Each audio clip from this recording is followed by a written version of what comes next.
we present Galbraith and the Midas Touch by Robert Barr, with Bernard Hepton, Richard Davis, and Garrard Green. Episode 1, in which a picture is developed, is entitled Watch the Birdie.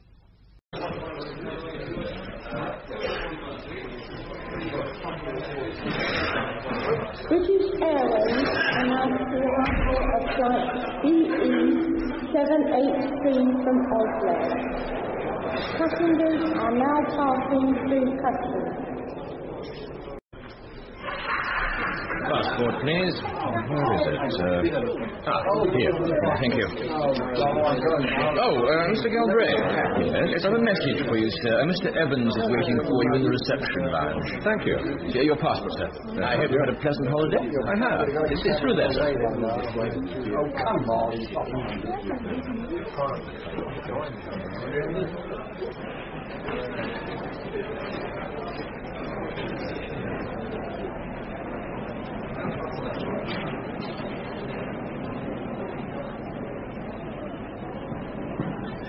You've come home at last. You're a very persistent man, Tommy. And you are a very elusive friend. What the hell were you doing in Oslo? I wasn't doing in Oslo. I was doing in Kristiansand. I was fishing. You still take it seriously? I take it that your meeting me here is not just out of friendship. Everything I do is out of friendship, Bill. But I've been looking for you for 4 days. I've been keeping out of your way. I know. That's why I came here. I need your help. No, Tommy. Look, I have a car waiting, a comfortable ride into town. Let's have dinner together. At least you can listen. Well, how was that? The one thing I'll say for you, Tommy Evans, you always provide a good dinner. And the other thing you say? Your charm won't work. Now, the last time you stood me dinner, it took me halfway across Europe and nearly got me killed. So long as you listen to me, that's all I ask. Oh, will we have coffee and brandy now or finish the wine? We'll finish the wine.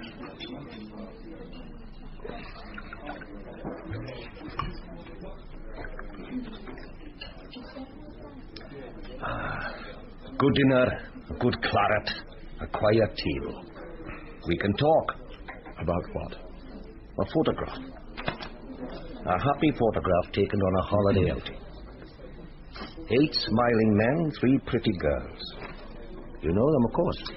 It was taken some time ago, wasn't it? 4 or 5 years ago? Could be. But look at the girls. And the man. A villain's day out. Southend? Oh, it might be a little posher than that, Bill. It shows a well-kept velvet lawn, the sun glinting on the distant sea. A summer's day, for sure. A happy group around the table on the lawn, but nothing to say whether it's the lawn of a big house or an hotel. Sure you could find out if required. What is it you want to know? The men in the photo. Villains. But I don't recognize all of them. Oh, they are. They said you never forgot a face. That's still true, Tom. But I never met all of this happy band. I wonder what they were being so happy about. 2 of the men have crayon circles around their heads. Do you know them? No. But you know the others? I'm not likely to forget them. But all of them have now retired from the rough and tumble of their trade. It wasn't the retirement party. No. Well, this one has now retired to the south of France to enjoy his hard-earned loot. This one has bought a little Greek island and lives under heavy protection. This one used his ill-gotten gains to buy an expensive gaming club in Mayfair. He considers himself respectable now, and so do his shareholders. These 2 were not so lucky. One retired to that big hold-up in the sky. He was murdered. How's that? Very good. Do you know the 3 women? I know 2 of them, that one and that one. And the one with the crayon circle around her head, I don't know. Why should the owner of the photo put a circle around the head of that woman and 2 of the men? Well, because he was like me. He knew all the others. Puts a circle around the heads of the ones he doesn't know, trying to trace or identify them. So am I, Bill. Trying to identify them. Why? Look, when we finished our coffee, come back to my office. I'll show you why.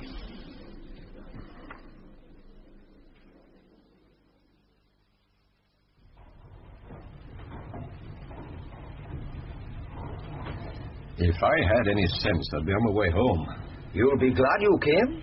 You were once my commander, Tom Evans, but I resigned from the yard to enjoy my life. To go fishing, it was a waste. I don't want ever again to stand on drafty corners waiting for villains to turn up. These villains are now very rich. I don't care what they are. I mean, I only want your opinion. It'll just take a couple of minutes.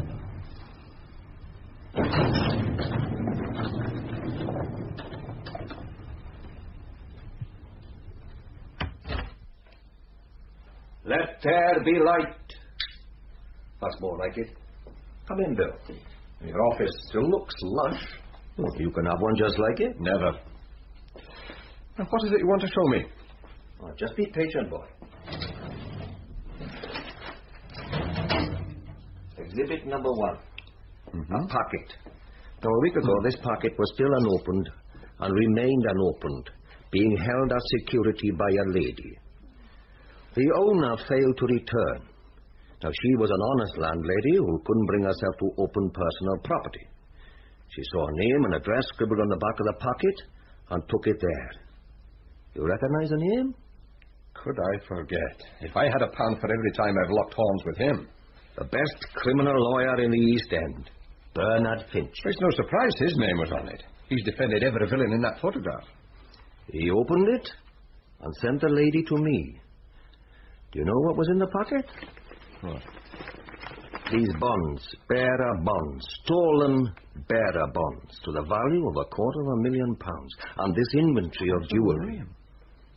A very precise inventory which suggests even to me a value of at least £750,000.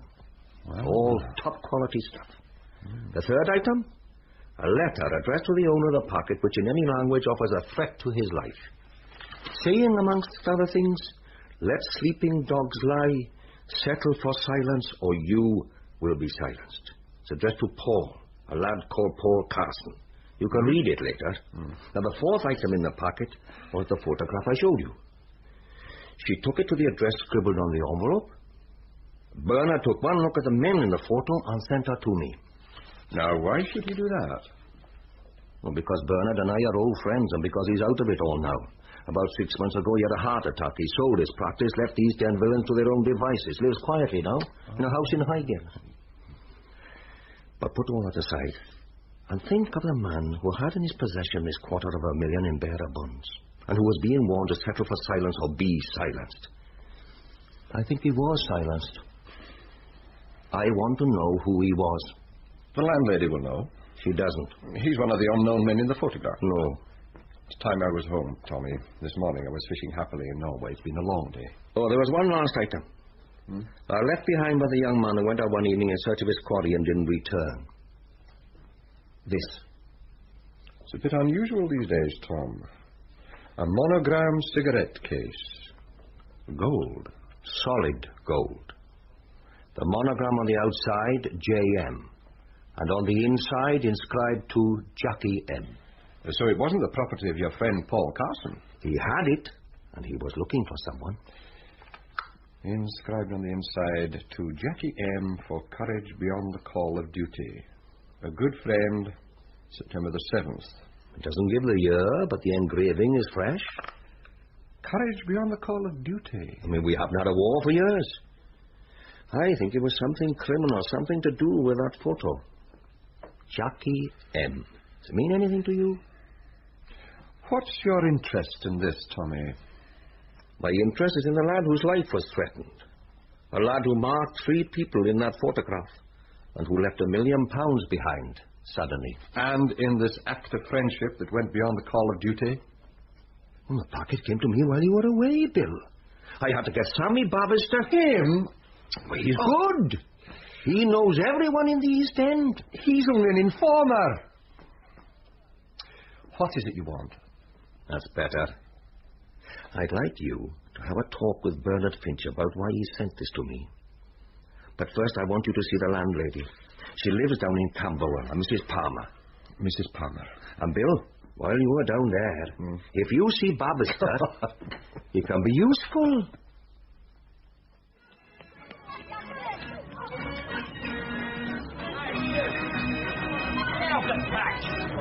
You boy, Galbraith.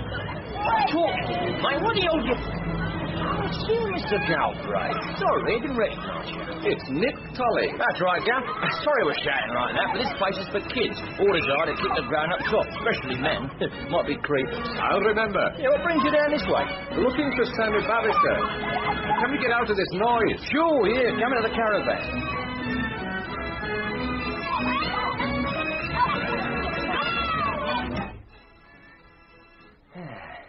Better? Hey, you've made it cosy in here. Yeah. They said you was left the full scuff. Wasn't true, then? Oh, it's true. Yeah, what brings you then? Oh, this and that. What about you? Well, the fairground, Lark. It belongs to the council. It's for the kids south of the river. I tour it around whenever there's a spare bit of ground. A small vacant piece like this, we just have swings and gallopers. A bigger piece, and I give them sideshows as well. You know, hoopla, rollerball. And on Saturdays we have punch and judy. Oh. You like it? That's a living. How big is your parish? The tour, all around the South Bank. Lambeth, Camberwell, Kennington, Southwark, down the river to Rotherhithe. Wherever there's a vacant piece of ground and kids in the street. You could be useful to me, Nick. I'm moving around like that. Yeah, and so what brought you? You still work with the mob? Nah. Garrett and Tim Dace? Ah, they've gone now, Gav. 1 year ago, you should know that. Yes. Hogan? Yeah, that was different, wasn't it? Dave asked to in life for that. Was it because of Garrett?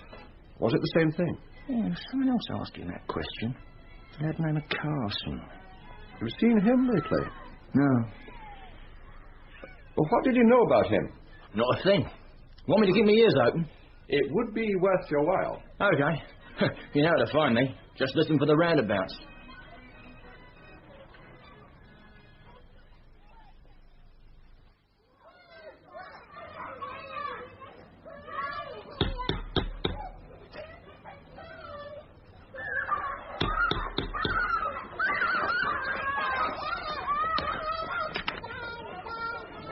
Mrs. Palmer? Yes? I've come from Mr. Evans. My name's Galbraith. From Mr. Evans? I think you know him. Come in, please. It's a bit dark, sir. But not to worry. Just follow me to the end of the passage. Here we are, then. I'm afraid it's not very tidy, sir. I wasn't expecting... Ah, it's quite all right, Mrs. Palmer. It's kind of you to see me. Oh, I'm always pleased to see a friend of Mr. Evans's. Such a kind man. It's about the envelope, isn't it? About the man who left it with you. Oh, Mr. Carson. Oh, well, I don't know much about him, sir. You see, he mostly kept himself to himself while he was here. He was having a difficult time, I think. Paul Carson? That was the name he gave me. Can you describe him? He was young, sort of medium height, good-looking. I'm afraid I'm not being very helpful. The world's full of good-looking young men of medium height. Try his age. 28, 30, about that. He didn't tell me. Has something happened to him? How did you come to meet him? Well, he'd come to ask if a Mr. Denning was staying here or had ever stayed here. He seemed to think he had. Well, I could see he was a well-bred young man, educated. So I invited him in. Well, the end of it was, he asked if he could have a room while he made inquiries in the district. Did he say anything about this, Mr. Denning? No. Talked as though he didn't know him, but was searching for him. Did he find him? Dunno, sir. How did he come to leave the package? The envelope? Yes. Well, when he fell behind with the rent, he was always expecting his luck to turn, you see. Waiting for the ship to come home, he said. Well, when it come home, he'd be well off again and pay all his debts. Did he pay all his debts? Not to me, he never. How long did he stay with you? About 6 months. Well, then I had to tell him that people like me had no ships coming home. I mean, I have to live on my rents. I was sorry about it, but you have to be fair. Well, it was a Friday night, and I told him no rent, no room. He went upstairs and come back with the envelope. Said he was going out that evening to meet a man who knew where this Mr. Denning was. He insisted that I kept the envelope until he come back to pay me. He didn't come back, Mrs. Palmer. No, sir. Mr. Evans? Yes? Mr. Bavister to see you. Oh, show him in. Oh, come in, son. What have you heard? A few odd snatches, Mr. Evans. It's coming along nicely. Now, let me be the judge, Sam.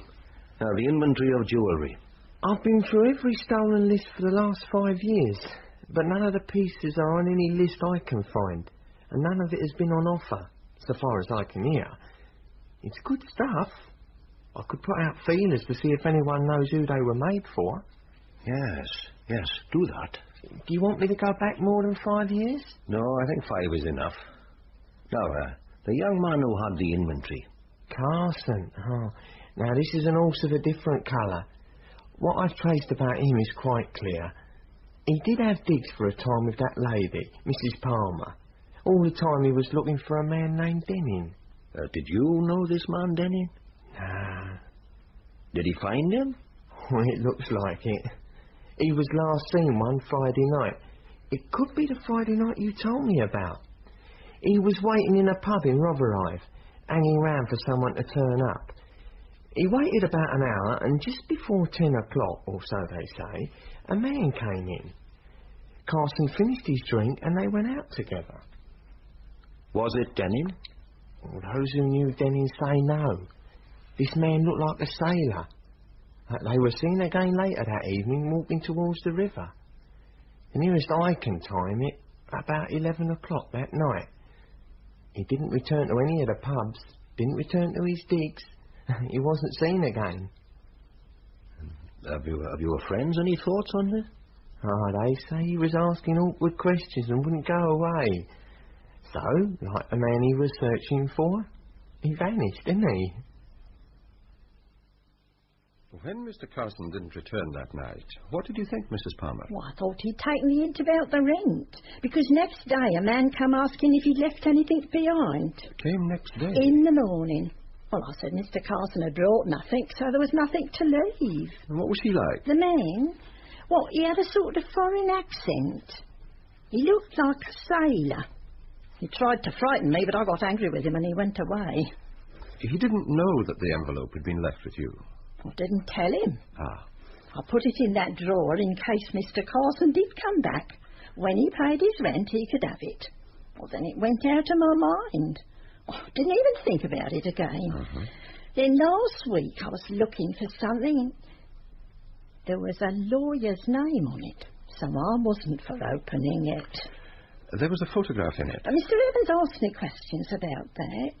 Mr. Carson wasn't in the photo. No. Did you know any of the people in it?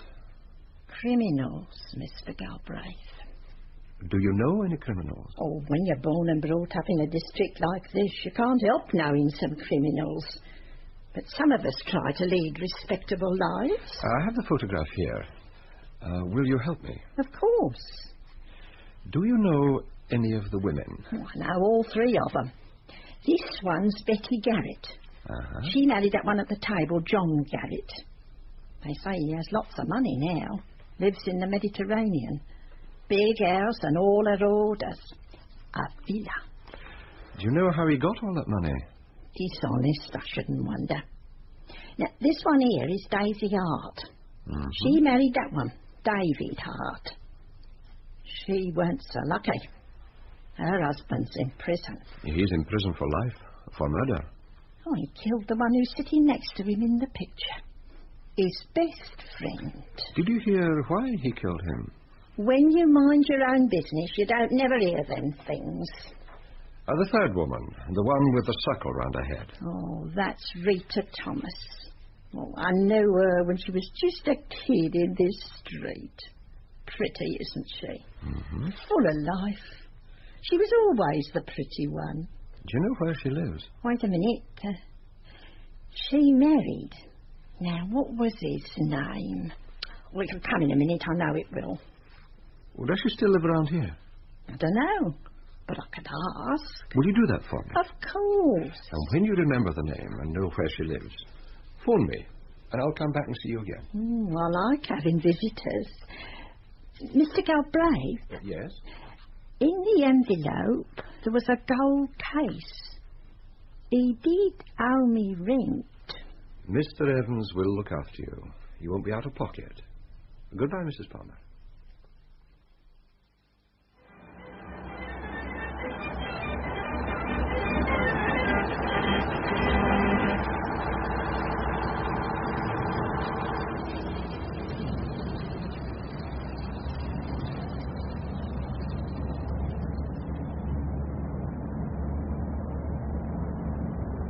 Finished for the night? Yeah, just packing in.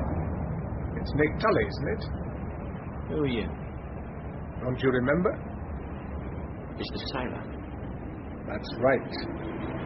You had a visit from a cop today. Look, mate, I'm just closing down. I've got work to do. What did he want?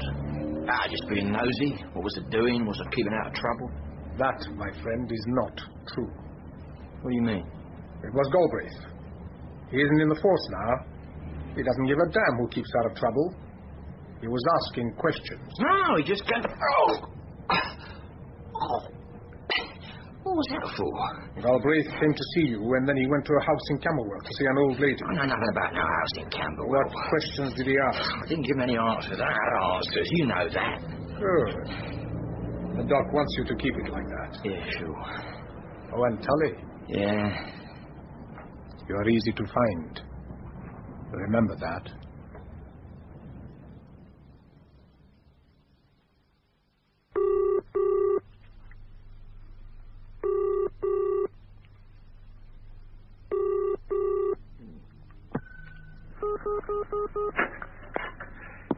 Bernard Finch. Good evening, Bernie. It's Galbraith, isn't it? I thought you'd call. I'd like to see you. When? Now. At this time of night? All right, I'll be waiting for you.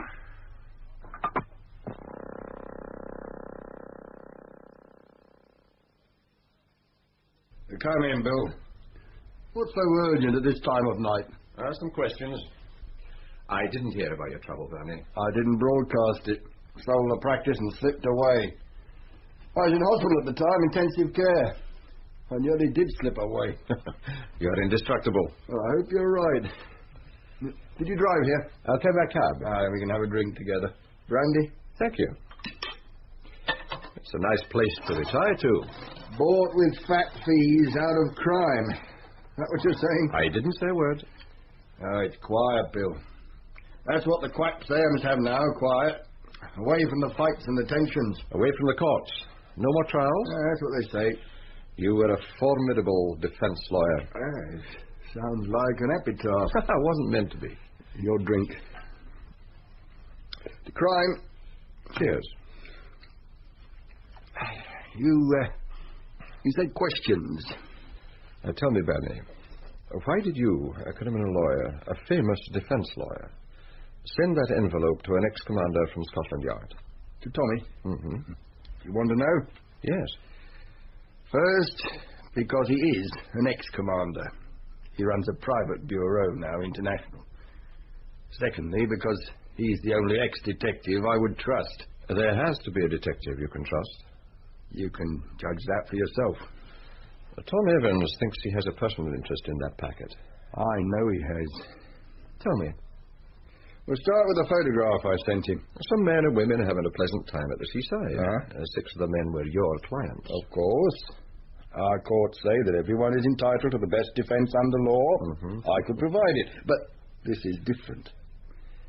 The crime that package tells of has not yet been discovered.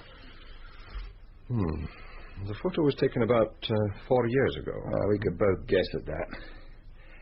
Add together the criminal expertise of the men in that photo, and what do you have? I'd say I have a crime being planned. You could say you had a big crime being planned. A crime that took a long time to prepare. 2 of the men have little circles around their heads. Yeah, you can bet they weren't meant to be halos. Do you know them? No. And that's what worries me. 3 of the others have become very rich. A 4th was murdered, and a 5th is doing life for it. Hogan was murdered by Dave Hart. You defended Dave Hart, Danny. What was the truth of it? That was a year ago. The prosecution played Find the Lady, claimed that Hogan was having an affair with Daisy Hart. Was he? No, but that's how it looked. And it puzzled me. Then why did Dave Hart kill his best friend? I only prepared his defense, Bill. He didn't offer a confession, and I didn't demand one. In fact, he offered nothing, which was out of character. That happened a year ago, so the job took 3 years to prepare. What kind of job? I'm not quite sure, but it worries me. Something that led to big gains. A crime that has not yet been discovered, and certainly has not yet been reported. Yeah, it was the letter in that package, the threat to the young man Carson, that started my suspicions.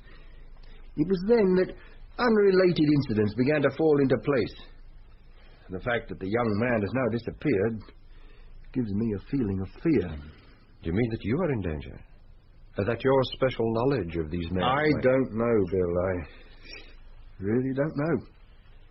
You've had many criminal clients, Bernie. Did you recognize the handwriting? No, but I made a copy of the letter. What do you think of it? Well, let's see it. There's no envelope. No, just a letter with the bonds and the inventory. Paul, if you won't take a hint, it's time you were given some advice. Keep what you have and ask no more questions. That way, no one will bother you. The men you are looking for... Men? I copied it accurately. It said men. The men you are looking for are not easily found. They don't want to be found. Let sleeping dogs lie. And whatever you may have heard, settle for silence or you will be silenced. A word to the wise. Signed with a J. An elegant, cursive J. Any thoughts? Told to keep bonds worth $250,000 and no one bother him. Bill, I think they opened a Pandora's box and they let something out, something they can't cope with. Something that has led to at least one murder. Yes, why I handed it over to Tom Evans. I'm not well. The doctors say I must have quiet, Bill. No involvement and no excitement. And it's getting late. Let's talk some other time. Of course. But if you learn something about these men, you'll come back. I'll be back. Wait a minute, Bill. It might be for you. Finch speaking. Mr. Bernard Finch? Yeah?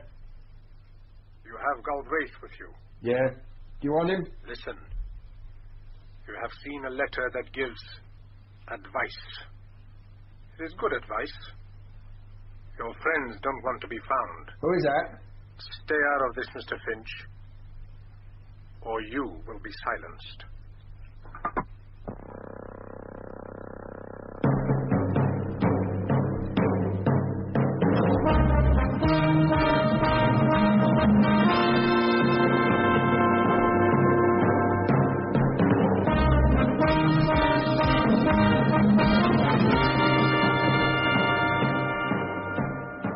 That was Episode 1 of Galbraith and the Midas Touch, with Bernard Hepton in the name part. Richard Davis plays the part of Tom Evans, with Gerard Green as Bernie Finch. Nick Tully is played by Clive Berrison, the Informer Bavister by Eric Richard, and Mrs. Palmer by Marjorie Withers. The Sailor is played by Kevork Melikian. Galbraith and the Midas Touch is written by Robert Barr and produced by John Brown.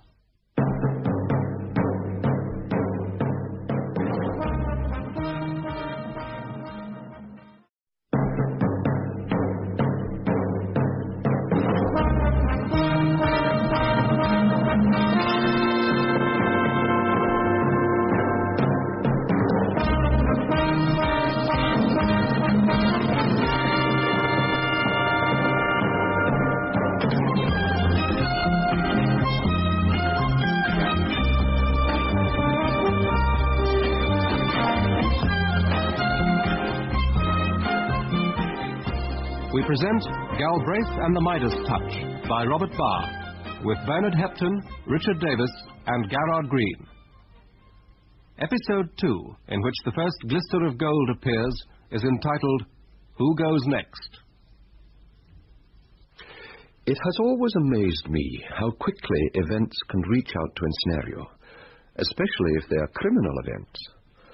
It seemed only yesterday since I was fishing contentedly on the shore of Kristiansand. Later that afternoon, in London, my old friend Tom Evans, a great ensnarer of people, asked me in his soft Welsh way if I could help him identify some men in a happy holiday snap. A clutch of top-class criminals who, since the photograph had been taken, had scattered to the winds to enjoy the lush profits of their criminal trade. I could identify them all, except two. By the way, my name's Galbraith, Bill Galbraith. The photograph had been among the effects of a young man named Paul Carson, and had been found by his landlady after he had suddenly vanished. With the photograph had been a letter threatening his life. Keep silence, or you will be silenced. In an attempt to trace the two unknowns in the photo, I had paid a visit to an East End criminal lawyer who had, in the past, known the others. If anyone would know the two unidentified men, it would be him, Bernard Finch. But I was wrong. And while I was there, he had a phone call.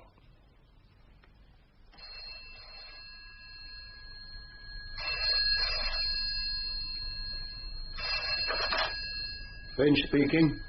Mr. Bernard Finch? Yeah? You have Galbraith with you. Yes? Do you want to speak to him? Listen. You have seen a letter that gives some advice. It is good advice. Your friends don't want to be found. Who is that?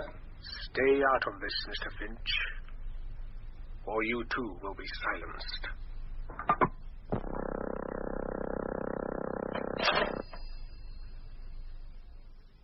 You were with him when the call came through. I was just leaving. He went back to answer it.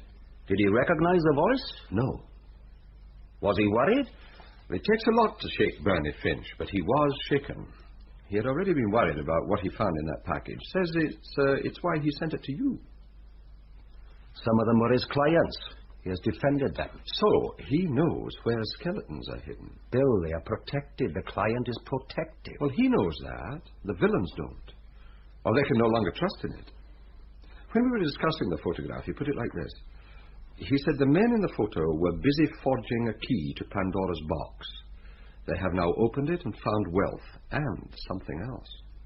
Well, 3 became rich, 2 of them are now hiding abroad, and 1 is missing, 1 was killed. He says at least 1 was killed. And what else? That the crime happened a year ago, and that we should look closely at the villains in the photo. Yes, what is it? Your coffee, sir. Oh, if you could find a space. Morning, Mr. Galbraith. Morning, Millie. There's a chocolate biscuit for you, sir. You've made my day. You were saying? He said to look at the villains and consider the criminal expertise of each. Well, here's the photo. You know their form. Go ahead. All right. Now, let's take them in order as they chatted round that table in the sunshine. There's a load of talent here. Doc McDowell, probably the best planner we've known, certainly the best organizer of crime. So what is he organizing? Well, today he owns a gaming club in Mayfair. Is that what you mean? So good an organizer that he was the only one able to stay on in town. Now, talking to him are Tim Dace and Johnny Garrett.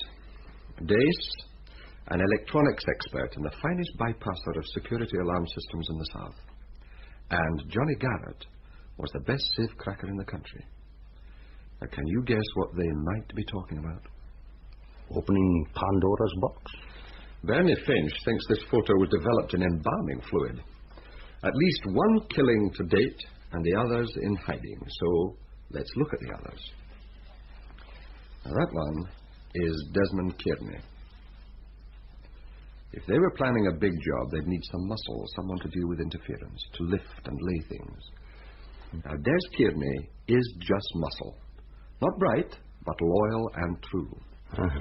He's there with Liam Hogan, lockpicker, maker of keys for nefarious purposes, cat burglar.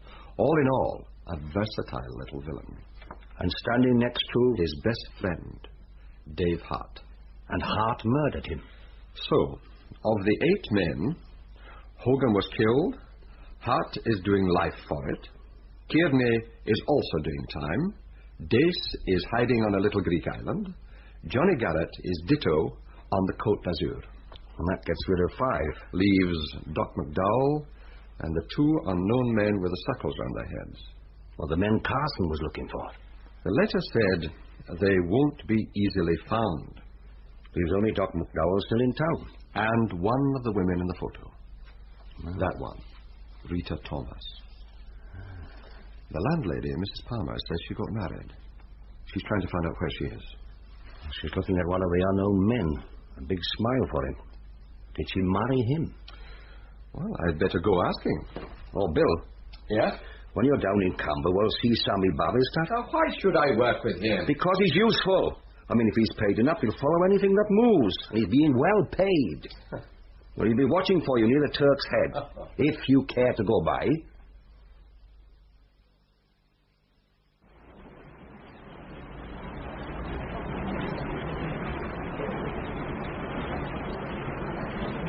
Mr. Galbraith?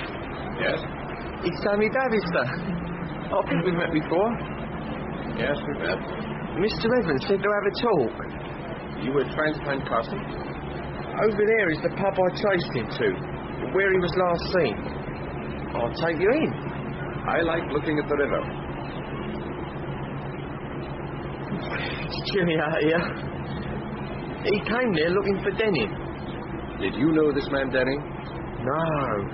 And most people I've talked to have never heard of him. But I've met a few say they knew him. Say his name was Harry Denning. I could point them out in the pub. Just tell me what they said. They said he was a wheelman, a good getaway driver, but he was also smart and had no form. Have you heard of him? No. He said he did some work for Johnny Garrett, some special work about a year ago, and knew what was going on. If there were people who knew him, why couldn't Carson find him? Because no one wanted him to know. The ones he met told him Denning had gone. One said he went a year ago when Johnny Garrett ran off, and another said he went to Greece with Tim Dace. But there's one I met who said Denning didn't go anywhere. He's still around. And Carson was told that? Oh, it's freezing out here. You could get your death.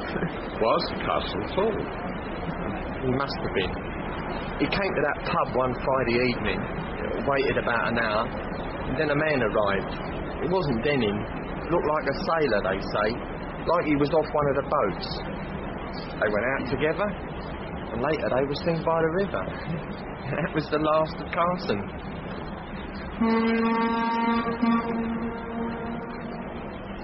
We'll find out about Harry Denning, where he lived, where he was last seen. You can go into the pub now and get warm. Thanks. Thanks a bunch.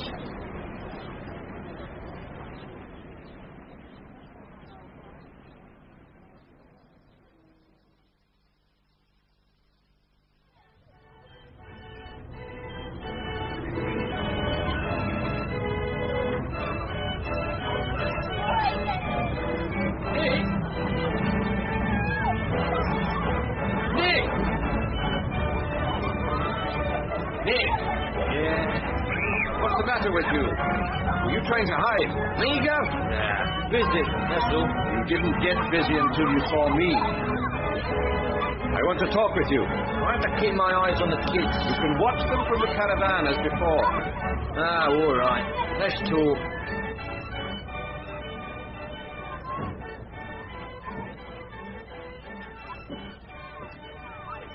And what was that busy act all about? I've had a visitor, Gav. That's what. When? After you came. He wanted to know why you'd come, what questions you asked, what answers I gave you. What did you tell him? The truth. I didn't have any answers. Who is he? They call him the Sailor. I don't have a name for him, Gav. Well, what's he like? I look sort of foreign, Cypriot or something. Maybe Greek. I don't know. Well, what did he want? You. He knows you came here and he says you went to a house in Camberwell asking questions. Did you? Yeah.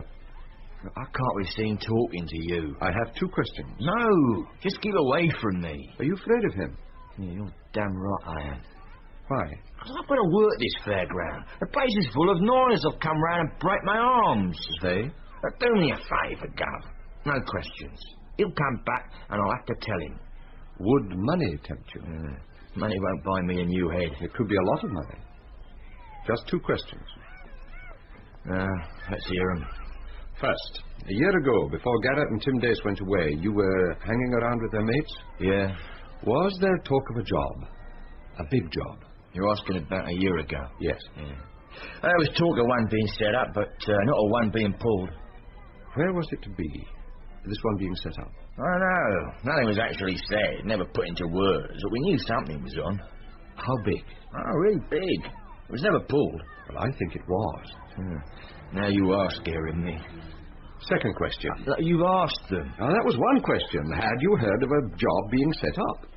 Yeah, okay. Right. Before I ask the second, I'm going to show you a picture. You know most of the people in it. I just want to know about two of them. Here it is. Have a look. Oh, this could get me killed.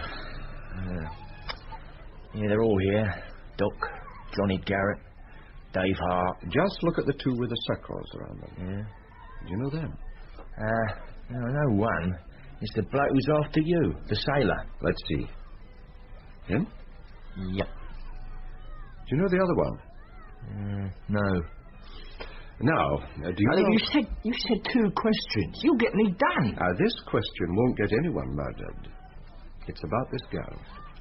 Do you know her? The Camberwell beauty. Who? Rita Thomas. Yeah, she's a cracker, gal. Straight like a film star. Real slinky. All the kids, we were dancing at the local palais. We used to call her Rita the Cheater. Yeah, real cat. Who did she marry? She didn't marry, gal. No, I'd have heard. Do you know where she lives? You won't get near her. She's being looked after. By whom? Now you will get me done. Who? I think it's by Doc McDowell. She's supposed to be a hostess at his club. Looks after the rich gamblers. I'll have the photo. Thanks. But do me a favour, Gab. Will you stay away from me? If the sailor does come back, you can say I threatened Oh, him. it's no joke. Gab. Yes? Make me a promise. If I'm found in the Thames after this, you'll do the sailor. Sure.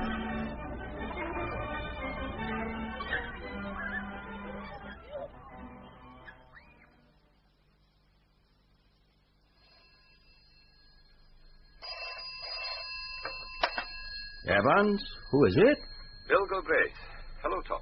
Oh, how's it going, Bill? It's beginning to come together. I now know one of the unknown men. When can we meet? Or later, Bill. Something else has come up. Ah, You know Bernard Finch's old law office in the city? yes. He wants to meet you there. They've had a visitor. There, can you find your way in, Bill? It's a mess, isn't it? What happened? A break-in. I told you I'd sold the practice. Yes? Well, the new owner, to ensure continuity, was kind enough to maintain a small office into which we put my files and papers, this office. Hoping that one day I might be able to... But you know how it is. Last night there was a visitor. Have the police been told? Don't fuss. The police were informed, and then I was informed in that order. CID from old jewellery have been here all morning. I got here 20 minutes ago. They tell me it was a professional job. Do you think it was an old client? Considering that phone call, don't you? Well, they did a neat job on the door lock. Yeah. They did a right mess of your papers. Well, they've been moved. We're out of order. You'd have trouble in finding what he was after. What do you think he was after? When I know, I'll tell you. First, to check the files of the men in the photo. Can I help you? I'd rather you didn't. These things are still confidential. Garrett's file's still here, so is Dace. Oh, this is that Clerkenwell case, silver ingot. I remember it. Kearney's papers are still intact. Hogan's, Hart. Did you ever represent a Cypriot known as the Sailor? No. It could be a Greek.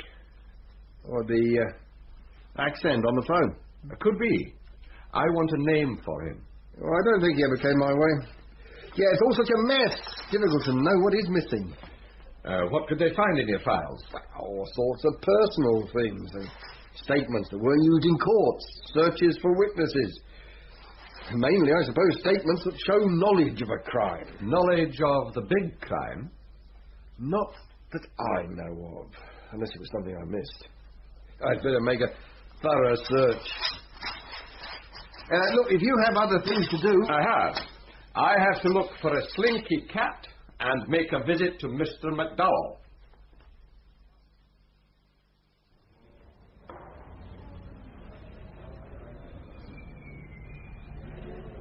Can I help you, sir? I would like to see Mr. McDowell. Are you a member of the club, sir? Tell him Mr. Galbraith wants to see him. Yes, sir.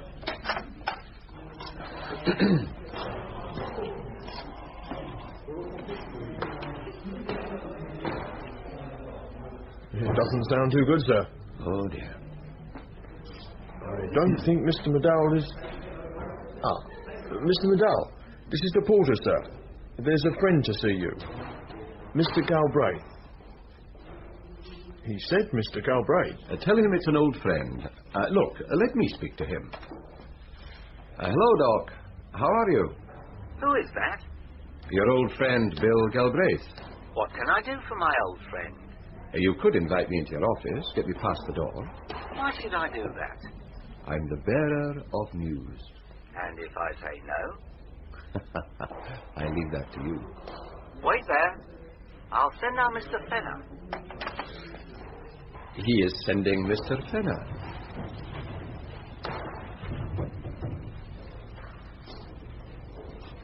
He's coming now, sir. Mr. Galbraith? Yes? My name's Fenner. You come this way, sir. Thank you.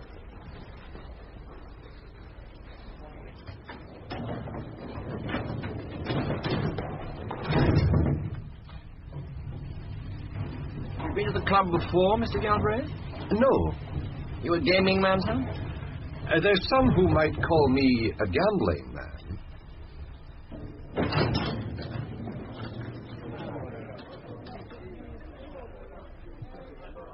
Mr. McDowell's in conference at the moment, sir, but if you'll follow me. Thank you.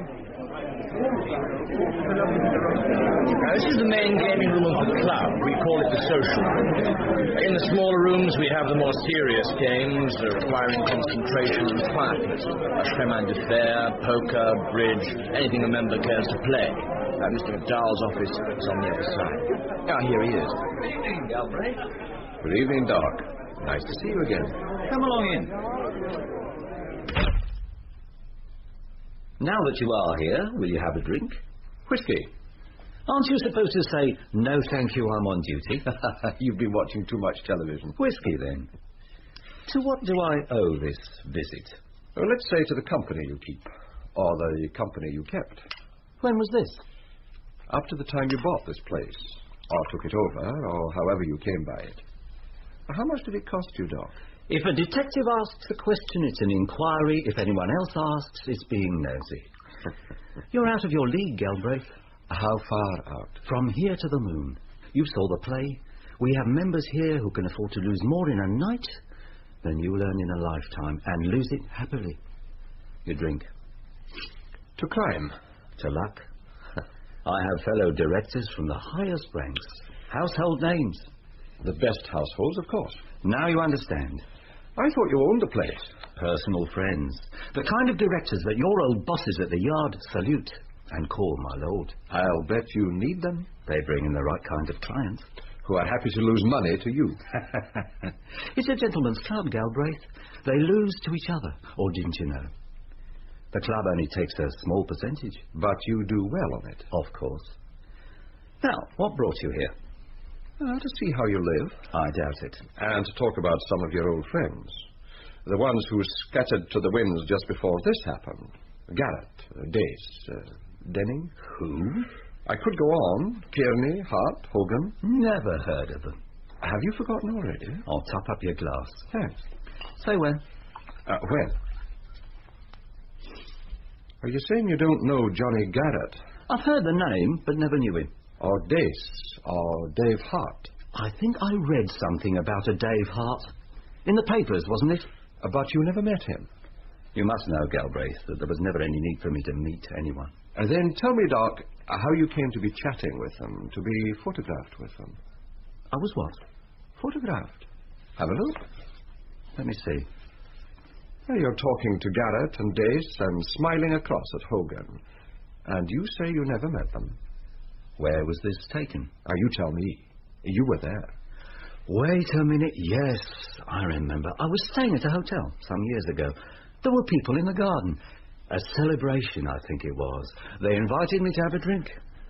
What was the name of the hotel? Can't remember. It was a long time ago. You don't remember the hotel and you can't remember any of their names? Nope. And now that you're moving in such wealthy company, perhaps you'll take a look at this. A gold cigarette case, solid gold. Have you seen it before? No. Why? I'm not asking you to value it, Doc. Now, just look at it. Monogrammed. J.M. Mean anything? No. Open it and read the inscription. To Jackie M. Oh, you knew him? No. And now read the date. September 7th. What's this all about? It's about crime, Doc. One that took a long time to prepare, and I think you planned it. You were talking about it that day. A job that made 3 men in that photo very rich. Garrett is rich and hiding in France. Dace is rich and hiding in Greece. And the third? I'm looking at him. The man who took over this club. Be careful what you say, Galbraith. Do you want me to call a witness? Not yet. Because the next thing I'm going to say is about murder. The man you were looking at in the photo was killed. And I think the man who had this photograph was also killed. You must meet my solicitor.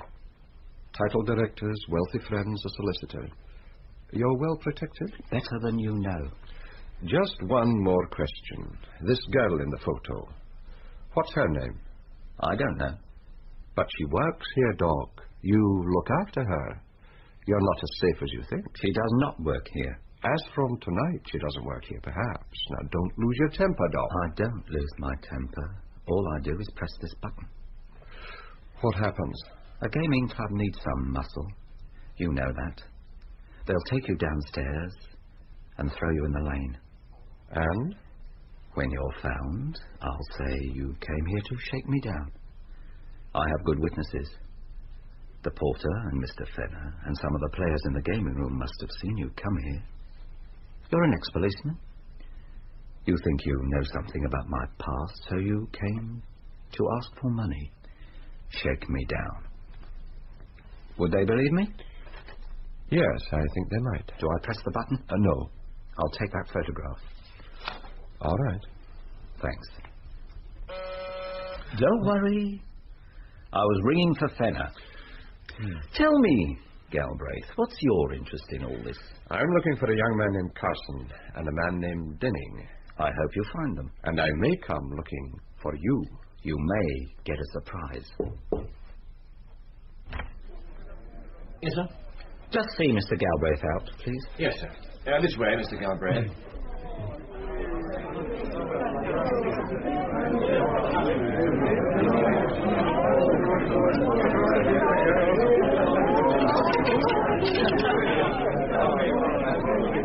Porter will be waiting for you downstairs. Thank you.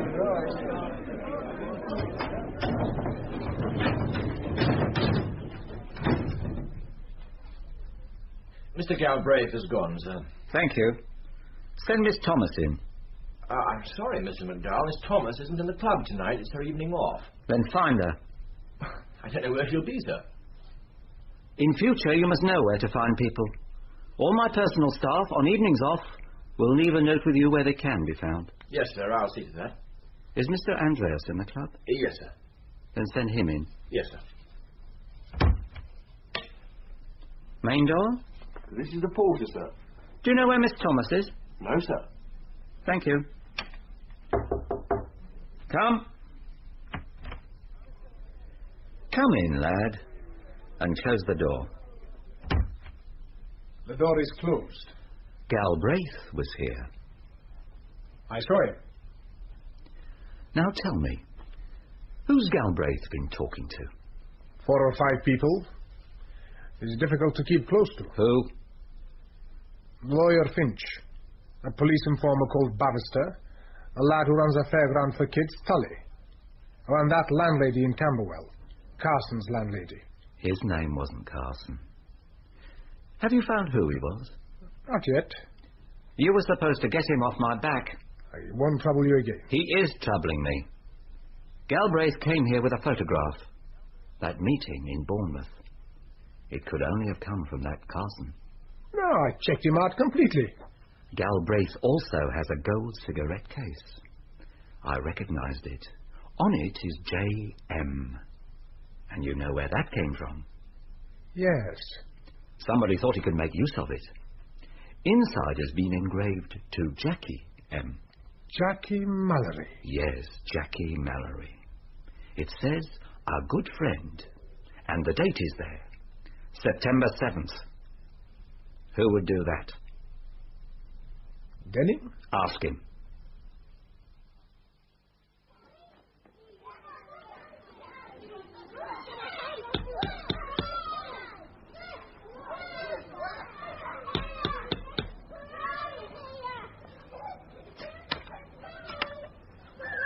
Mrs. Palmer. Oh, it's you, Mr. Galbraith.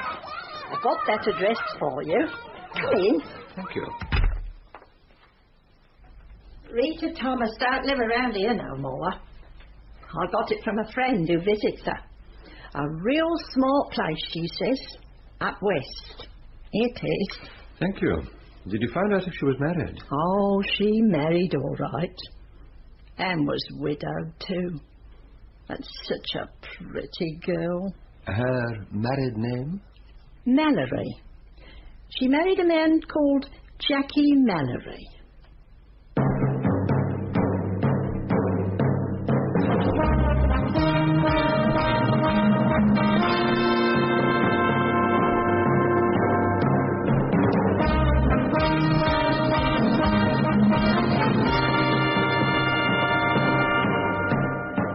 That was episode 2 of Galbraith and the Midas Touch, with Bernard Hepton in the name part. Richard Davis plays the part of Tom Evans, and Bernard Finch is played by Garrard Green. McDowell is played by Robert Gillespie, Andreas by Kevok Malikian, and Nick Tully by Clive Medicine. Mrs. Palmer is played by Marjorie Withers, and the informer Bavister by Eric Richard. Galbraith and the Midas Touch is written by Robert Barr and produced by John Browell.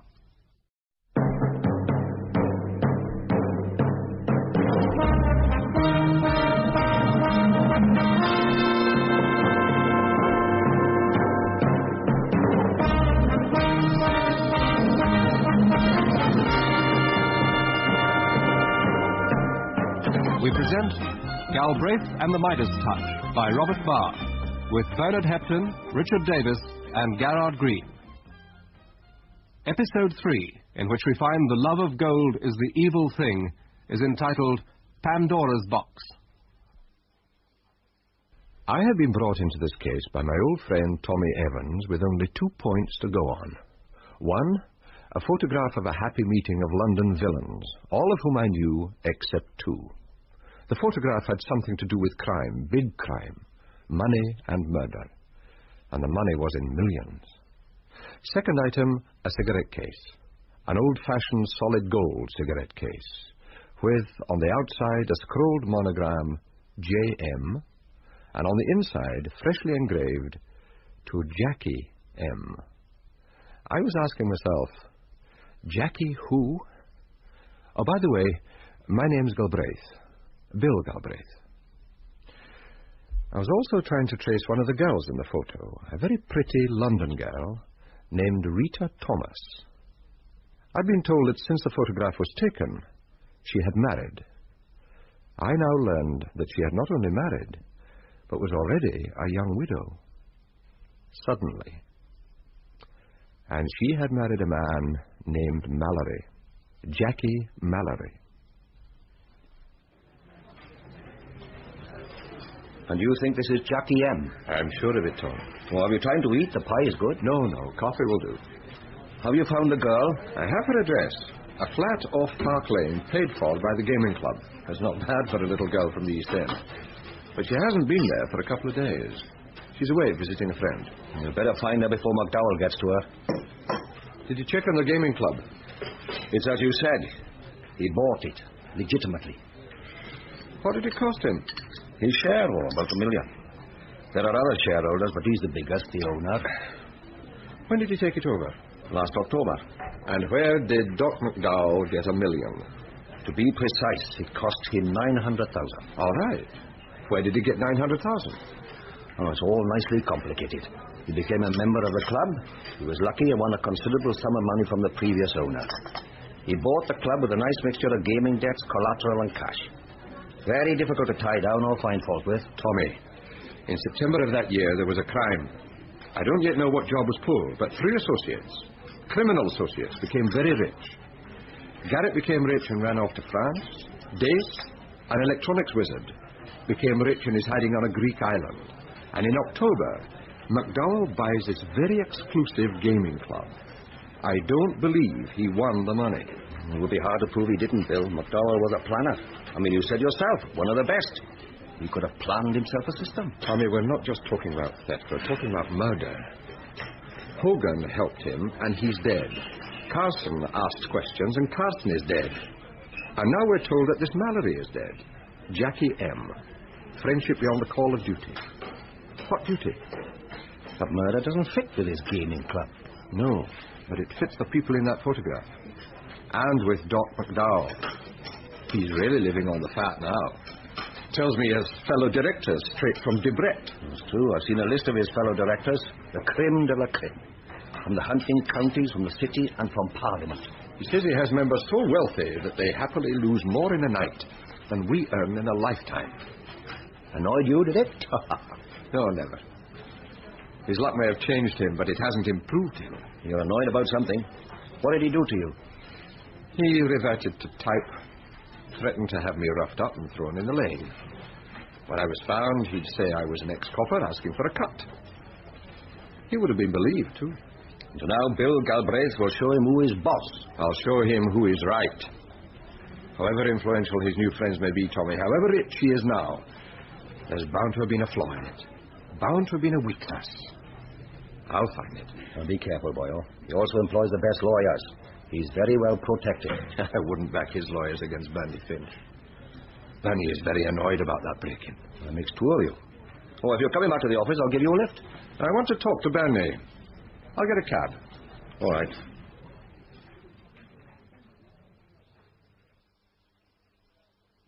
Yeah, come and sit down, Bill. You look like you've been busy. What you been up to? I saw your client McDowell last night, Bernie. Oh, yeah. At his gaming club. He was never a client of mine. His friends were. What happened? Well, he had a momentary attack of I've been here before, but he got over it. Yeah, I've something to tell you about him, but go on. Tell me. Oh, excuse me, Bill. Doctor's orders. Tablets to take every 3 hours precisely. How are you? Oh, well, when the heart goes wrong on you, you have to do as you're told. A bit of a fuss, but necessary. Now, where were we? Oh, yeah, telling me about the club. Oh, it's in Mayfair. Legitimate, exclusive, uniform porter on the door. Inside it spells cash in the nicest possible way. Free caviar, free lobster, free drinks, and wealthy members losing money so fast you'd think it was kiddie cash. I'm told it cost him £900,000 to buy in. Did you handle the legal side for him? I didn't even know you had that sort of money. Or that he was interested in gambling. In fact, he never was. The doc would never take a chance, not in that way. What do you know about him?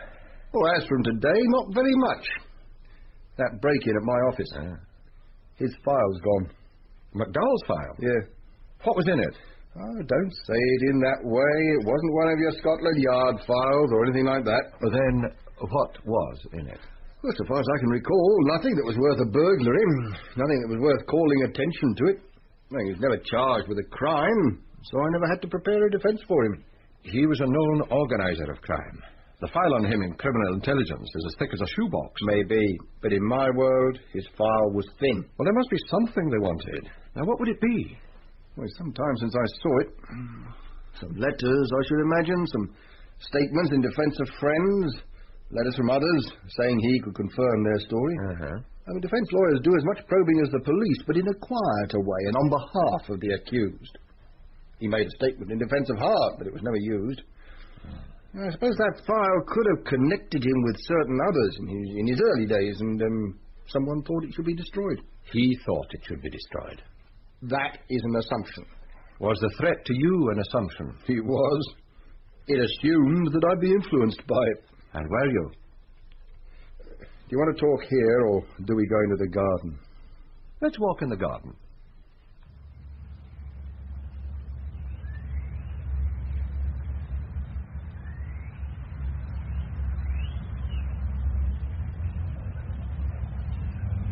It's peaceful out here. Yeah, something else the doctor ordered. Peace and quiet. When they don't know what else to prescribe, they prescribe peace and quiet.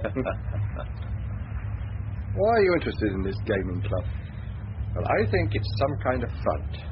In fact, I think it's a defense. So you'll have to find your way around it. Or maybe the only way around it is through it. Tell me about his friends. Well, there isn't much I can tell you. Indeed, there isn't much I should tell you. Whose side are you on? In this case, I'm on your side. Then tell me about your type of client, the smart, big-time, card-carrying professional like Doc McDowell and his associates. I'm trying to tell you. You and I have each spent a lifetime among these people, but on different sides of the fence. Mm-hmm. As I know them, the men you're after are a very close-knit family. To them, the law in any form is the enemy. They're born of the same kind of parents, brought up in the same kind of street, used to the same hard life. That idea of the close-knit family is just an old-fashioned myth, Bernie, and you know it. Like the heart of gold, honor among thieves, and all for one. It's just a big East End fairy tale. I'm trying to warn you, Bill. About what? If you listen, I'll tell you.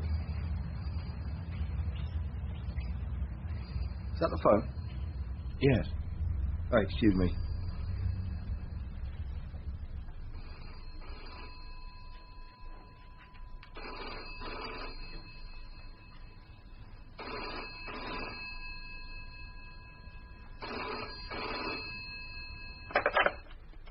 Finch speaking. Who? Oh, hello, Tommy. Yeah, he's here. Tommy Evans, for you. Thanks. Hello, Tommy. Oh, I have some news for you, Bill. A new development. Sammy Bavister wants to see you. Urgent. Why me? You asked him to trace Denning. Yes. Well, while asking about him, he got a new line on Carson, and he wants to see you. Where? Well, near where he talked to you. He says from there you could see a warehouse. An empty warehouse by the river. Yes, I remember it. But he'll be waiting there. All right. Something new? Well, it might be a line on the young lad Carson. Tom says it's urgent. When you've seen to it, will you come back? Yes. I want to tell you about McDowell. Mr. McDowell. Yes? Mr. Andreas is here. I'll see him. Come in, lad.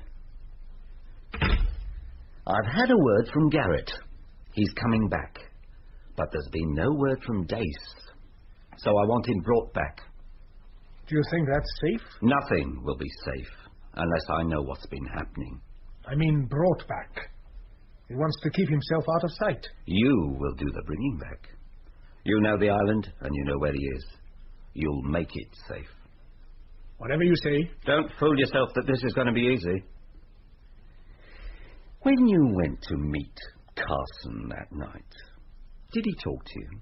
Yes. What did he say? Just that he wanted to meet Denning. Did he say why? Did he say he had something to give him? No. He just wanted to meet him. Who was this Carson? Where did that photograph come from? Where did the gold case come from? The one given to Jackie. Who put the inscription on it? I went to Carson's digs next morning. His landlady swore... Everyone swears. But now his place is taken by someone else. Galbraith. What do you want done with him? If I had a wish, I'd wish him dead. But I don't know how, yet. Until then, you must keep people out of his way. Who did you say he's been talking to? The old lawyer Finch. No, the police informer. Oh, Bavister. See that he learns what's healthy for him. Do it now.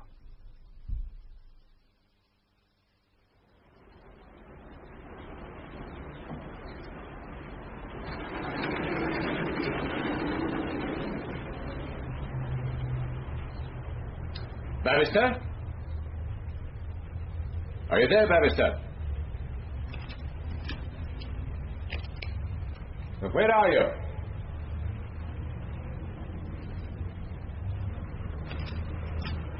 Barrister? Barrister!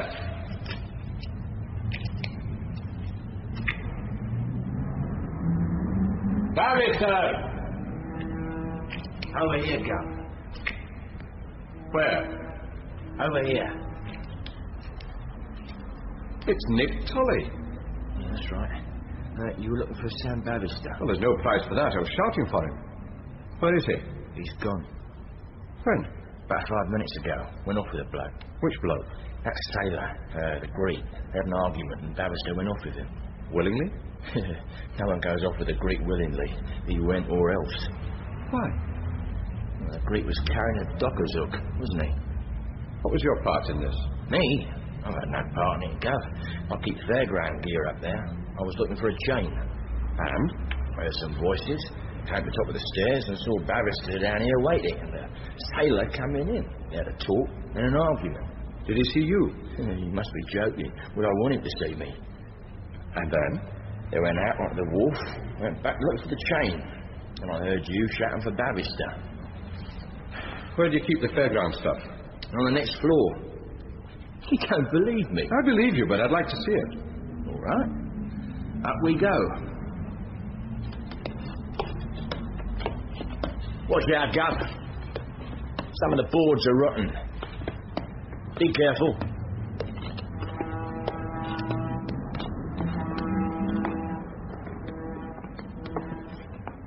You have a good view of the river from up here.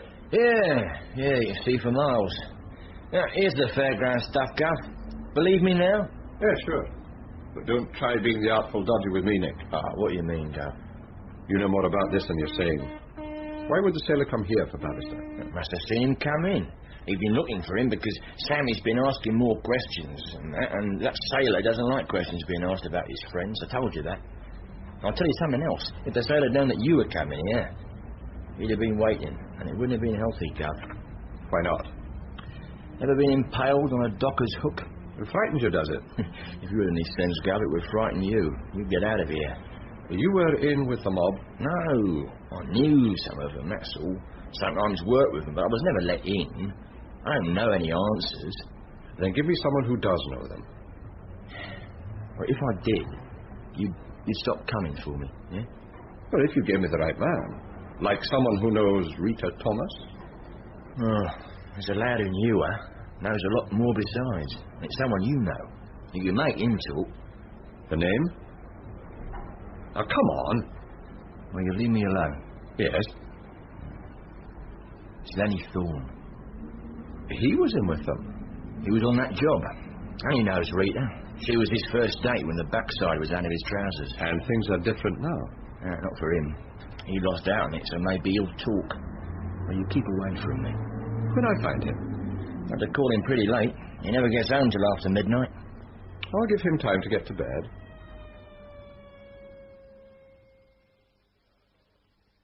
Well, Tommy, this is an unexpected pleasure.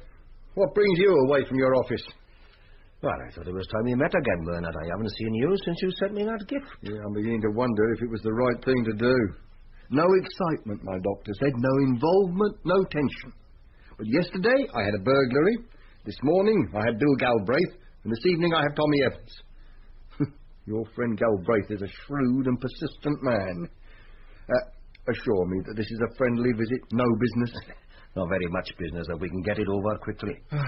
You're retired from your practice, Bernard. Yeah. Why should someone break into your office? Because my files are still there. What was taken? Only McDowell's file. That and maybe a few papers I haven't missed yet. Now, if that's the business over, will you have a drink? Gin, whiskey, martini? Well, you used to mix the good dry martini? I still do. Oh, excuse me, Tommy.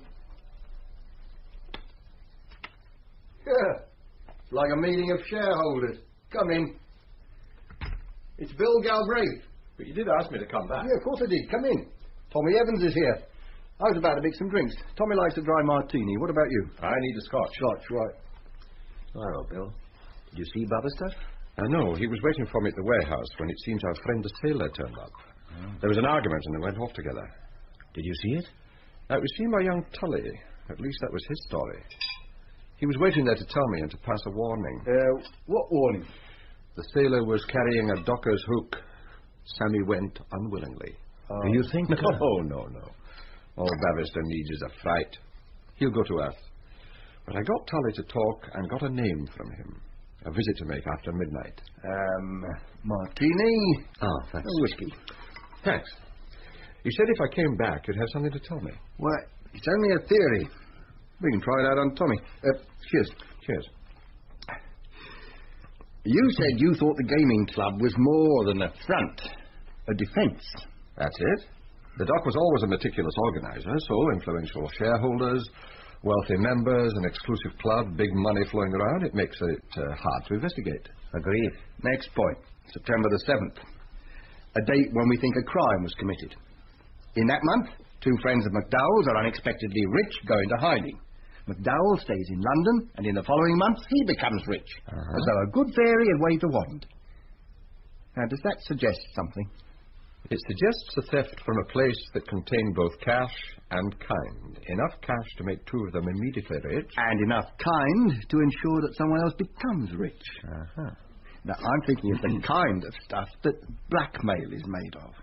Now, where do people keep both cash and valuables and personal secrets? A safe deposit? A private safe deposit? An exclusive safe deposit. Probably. I said they opened Pandora's box. They found cash and valuables, but they found something else there. Let's say letters, diaries, documents. Something that would interest McDowell.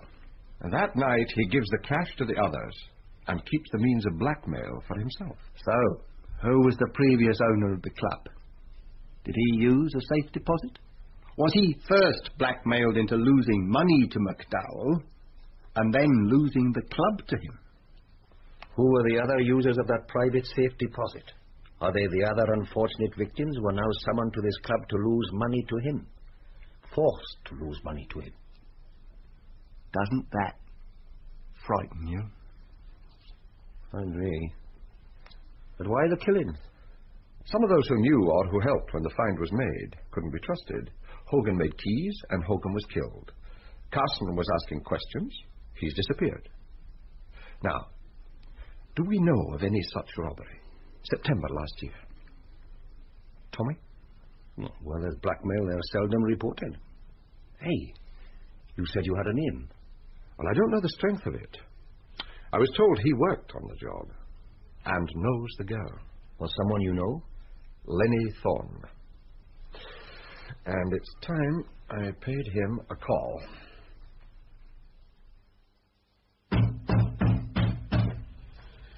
Okay. Pack it in, will you? I'm coming. Oh, who is it? Oh, you took your time. It's Galbraith. Oh, you? At this time of the morning? Now, what's the difference, Lenny? We're both awake, aren't we? But it's 2 a.m., mate. Are you keeping me on the step? Too bloody right. I can wake the neighbours. Oh, okay. Come in. If there's one thing I can do without at 2 a.m., it's a comical copper. Were you asleep? What do you think? This way. I don't suppose I'll get any more sleep tonight. No. Well, isn't this where you show me your warrant, call in the heavies, and I say it's a frame? There's no such warrant. I just want to talk. You mean you woke me at this time of night and you don't have a brief? You got a nerve. We've both got a nerve, Lenny. Why don't you put on the kettle and we can have a cuppa? You don't change, do you? No. I could tell a few stories about you. I'm sure you could. But tell me about Rita. What about Rita? As I remember it, she's got a soft spot for you, Lenny. You were her first date. You got a long memory. Are you after her? Cross my heart, Lenny. Now, I can do her a good turn. Keep her out of trouble. How? A word in her ear. To be somewhere else on a certain night. What kind of trouble? Well, I thought you would know. You haven't put the kettle on. I don't know why I fall for it. Why should you bother? About what? About all this, about Rita. I help her, you help me. Oh, I knew there was a catch. What are you on about? I'm on about some other friends of yours. Garrett, Dace, Kearney, Denny. I haven't seen any of them in more than a year. I can't help you. They got fed up with London and went off to the sun. Well, why didn't you go with them? I like it here. And I've come about a date. September 7th. You know about that? They did very well that night, didn't they? Yeah. And you were there. I was... where? You've forgotten the kettle. Oh, yeah. Tea or coffee? You have coffee? Instant. Oh, no thanks. How right you are. So it's tea. You were saying... Where did it happen? Oh, if you don't know that, you know nothing. Do you take milk? No. But I'm beginning to remember something.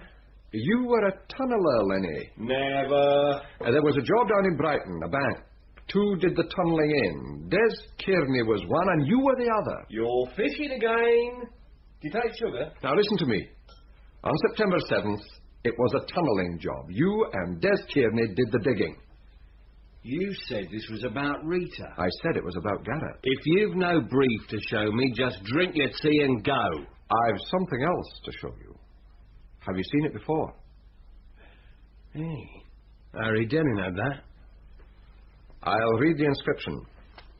It says, to Jackie M. for services beyond the call of duty. A good friend, September 7th. We both know Jackie M. Yeah? Mallory. He married Rita? Yes, he married Rita. Who was he a good friend to? Denning. And what was the service? You've no brief to be here, just drink up and go. I have a photograph of Rita in bad company. Show me. There. Oh, that. Have you seen it before? Of course I have. I took it. Of course. Someone had to take it. What do you mean? Well, it's not just 8 men, it's 9 men. You were there. You took the picture. Where was it taken? You're making trouble again. Doc McDowell didn't know it had been taken. All his villains lined up. I took it for Rita, that was all. She wanted a picture. Of Jackie Mallory? He wasn't there. Just a picture at the seaside. What were they talking about? Now, the doc now has a copy of that photo, Lenny. But he doesn't know who took it. Yet. Seems it was the worst day's work I ever done. What's it you want to know? What they were talking about. Why, you didn't tell me. Well, what was the service that Mallory did? He got rid of Liam Hogan. And Dave Hart went down for it. Oh, we couldn't stop it. The doc fixed it. There was no defence to it. Then he got rid of Jackie. And made Rita a widow. Does it give you a chance? No. She's being paid for what happened to Jackie. Big flat. Don't want for anything. I don't blame her. She didn't have much when we were kids. Until you struck gold. Some of us wanted no part in that. I'd rather be where I am. This job, Lenny, where were you tunneling? I didn't go in to look. The doc went in and Hogan. They were in for hours. And then? Oh, they sent for Garrett and Denning. After that, the rest of us were told we could shove off. I want to talk to Rita. You don't know what you're asking. They do us both. They do Rita just like they did Jackie. They might kill you anyway. Why don't you go somewhere else, Galbraith? Go and see Denning. Is he around? Yes. Yeah, and he went in. He saw it all. Where is he? In town. I'll get him for you. And Rita?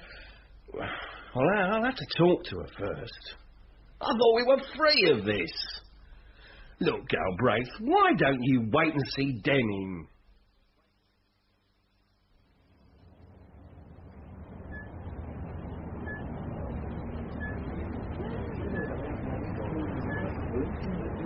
Hello, Gov.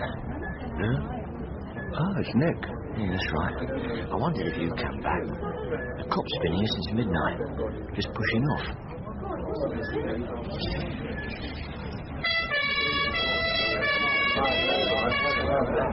What's up? They found a body under the old wharf, just taking it away. New or old? Oh, new. It's very new. Tonight, they've identified it. A lad called Harry Denning.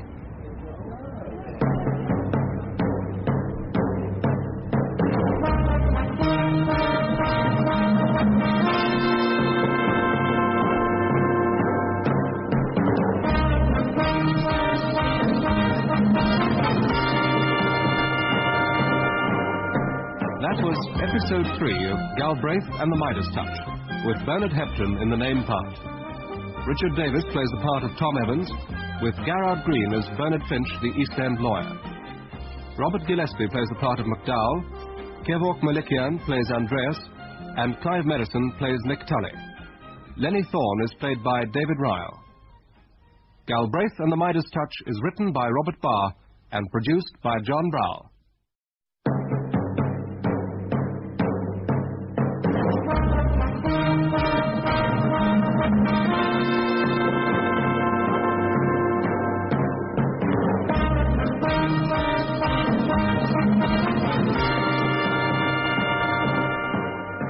We present Galbraith and the Midas Touch by Robert Barr, with Bernard Hepton, Richard Davis, and Garrard Green.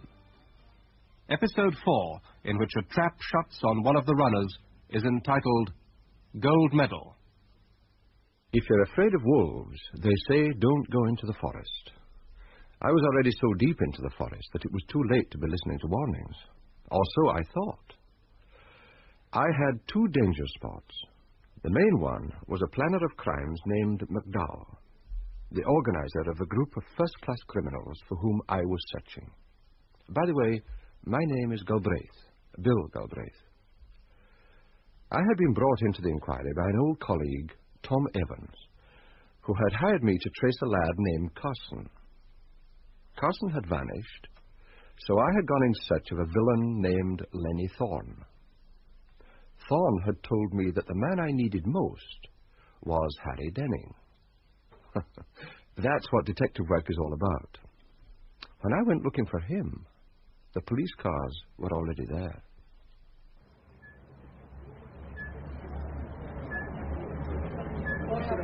They found the body down there, under the wharf, just taking it out. New or old? Oh, new. It's very new. They've identified it. A man called Denning.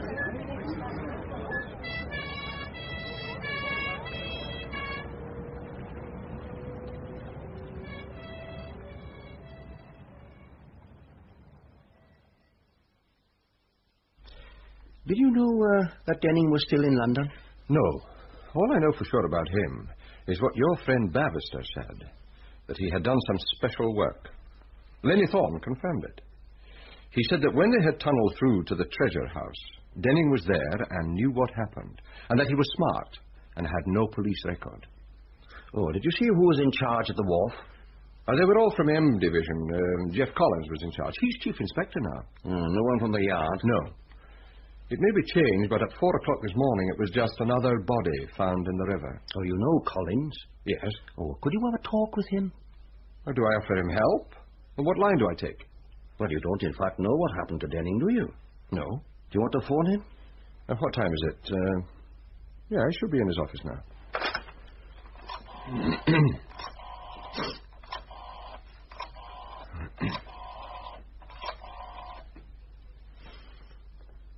Oh, may I speak to Chief Inspector Collins?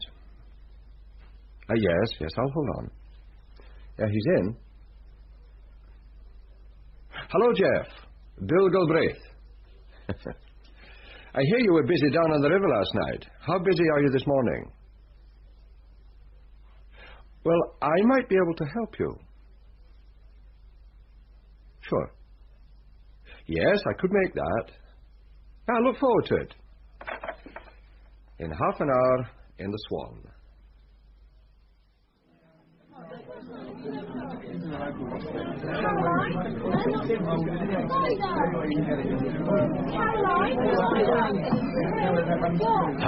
Jeb. You haven't changed. Seems like yesterday. How are you, Bill? Fine. What will you have? Beer? 2 pints, please. Sir? Last time we met was at your going-away party. All the brass were there. Oh, yes. It wasn't so long ago. There you are, sir. 2 pints. Thank you. So. Let's move away from here. Right. You said maybe you could help me. I might be able to. I hear you took a body from the river last night. His name was Denning? Yeah. Have you an address for him? Not yet.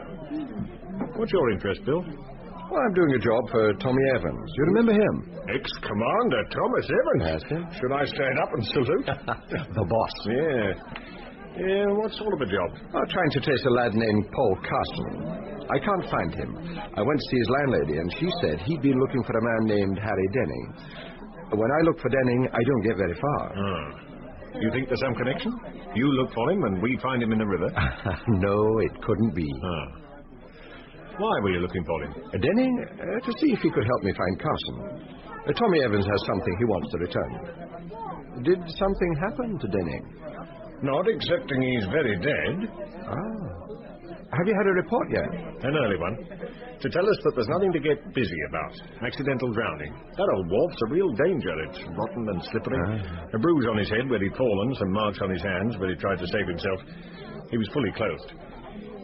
Do you suppose it was different? I just wondered if there was anything in his pockets referring to this Carson. He was carrying very little. A medallion round his neck with the name H.J. Denning. A couple of receipts in the name of Harold J. Denning. A club membership card with his full name, Harold James Denning, that was all. Can I have the name of the club? It won't help. It's a drinking club in Athens. He was well heeled. £85 in notes and £2 in coins. The small change included 4 Greek coins, drachma. Does that help? Does it ever? Looks like we're both wasting our time, Jay. Well, when we get an address for him, will you be interested? Oh, yes. Oh, by the way, Bill, our CID dinner's next Thursday. Oh, save me a ticket. Sure.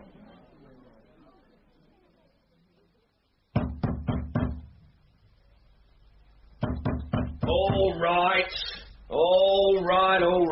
right, I'm coming. God, it's you again. Where do you sleep? You had me up till 3 o'clock this morning, mate. Well, do I come in? If you have to. Do you have a warrant this time? What kind of a warrant do you need for a friendly visit? Well, I don't know what you'd call an unfriendly visit. We'll go in here. I was just finishing breakfast. Breakfast in the afternoon, Lenny? Bacon and eggs is always called breakfast. Will you have some? No, thanks. I haven't found Harry yet. The police have. Hey, when? Last night. He's in the mortuary. God! What happened? The first report says it's a run-of-the-mill drowning, slipped on a wharf and fell into the river, an accident. But do you think it was? How would I know? Well, you knew him. If the police say it was an accident? Too many accidents. How do you mean? First, there was Liam Hogan. Oh, you can leave that out of it. There was a trial. That was different. There was Mallory. Then there was Paul Carson. Who? A lad, Paul Carson. He came to London to look for Denning. Now, there is Denning. If your friends, the cops, say it was an accident... But you and I know better. How do we? Because it all started with a tunnel. You and Des Kearney dug a tunnel. 7 went through into the treasure house. 3 were the leaders, the partners. They are now rich and still alive. The 4 others who went through were helpers, the casual labor, and they are being removed one by one. When you took that photo, Lenny... Look, why don't you have some tea? I'll have some tea when we've talked about the photo. I wish I'd never taken it. You say Mallory wasn't in it? He wasn't, and you'll never find him. Where is he? Who knows? In the river somewhere off Greenwich with an anchor round his ankles? There was one known as the Sailor, a Greek. His old man was a Greek. Do you know his name? Andreas. And where do I find Andreas? If I were you, I'd keep away from him.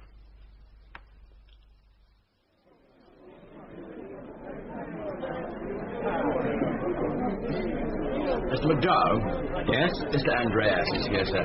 He's in your office. Thank you.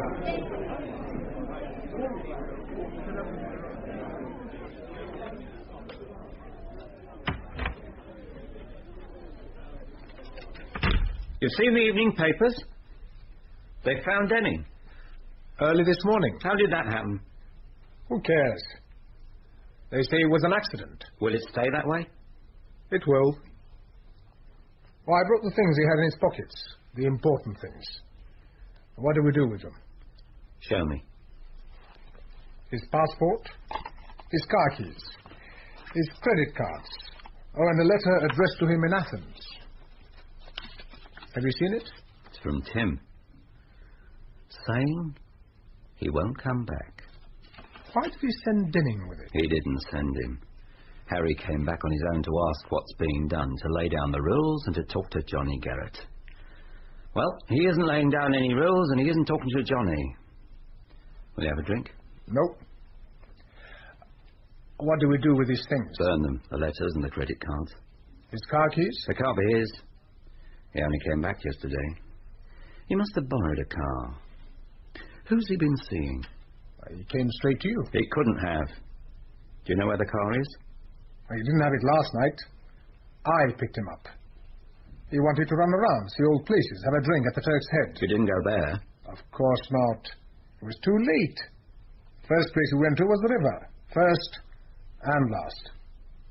You want me to find the car? I want you to go out and bring Dace back. Garrett will be here at the weekend. I want them both here. There has to be a meeting. There are things that must be done. There's still time about the car. All right, see to it. Your last chance before I enter the teapot. Do you want some tea? No, but I want to know where the tunnel was dug. If I knew that, I'd tell you. I don't. We went in a closed van, mate. Who was with you? The first time the doc was with us to see that everything was right. The team in the van was Des Kearney, Liam, Dave Hart and me. I bet you have a good idea where you are. You took a quick look round, then a number on a phone, a name, something like that. The doc isn't so balmy. An empty basement, that's what it was. A basement? Yeah, a deep basement. With Ford to do the digging? No. Des and me doing the tunnel. Dave to check all the time the direction was smack on. And Hogan? Oh, yeah, well, he was to be used later. They just sat around playing cards, talked, handing out the sandwiches. How long did it take, the digging? 3 days. Were you down there for 3 days? Sure. Wasn't just knocking through walls, you know. It was a proper tunnel, shored up. Down there for 3 days to drive the tunnel, and then, when the doc had inspected it, we knocked off for a week, till the next Friday. Digging at the weekend? Yeah, when things were quiet. Friday night, all Saturday, Saturday night, all Sunday. Then we knocked off till the next Friday. And it took us all that night and half a Saturday to cut through the last piece. It was reinforced concrete, a yard thick. Then we were in. But you didn't go in? No. First it was just Doc and Liam. Do you know what they were doing? Well, Liam was making keys. He had a trestle set up in the tunnel and he'd come out to correct the keys, file it, polish it, things like that. He's a wizard with keys. And then? Then Saturday afternoon, Garrett and Dace came to the tunnel. Like generals come to inspect the battle. And they went straight through. And Mallory? He came just after Johnny Garrett. Brought some cans of beer for Des and me. Been thirsty work. Then he went through. And Dave Hart? He'd gone in with Liam to help with the keys. After that? The doc came out, thanked Des and me, said we could break off and go home. Come back Sunday night to seal it up. You sealed it up? Well, not all of it, just the way out. Or the way in, whichever way you want to look at it. Well, later, did you hear what they had got? No, it was kept quiet. But we knew it was big, and it would take a long time before there was a full split. Johnny and Tim Dace were the first to get theirs, and they went off. They got a big split. They were the partners. You and Des? And well, while we waited, Liam was killed.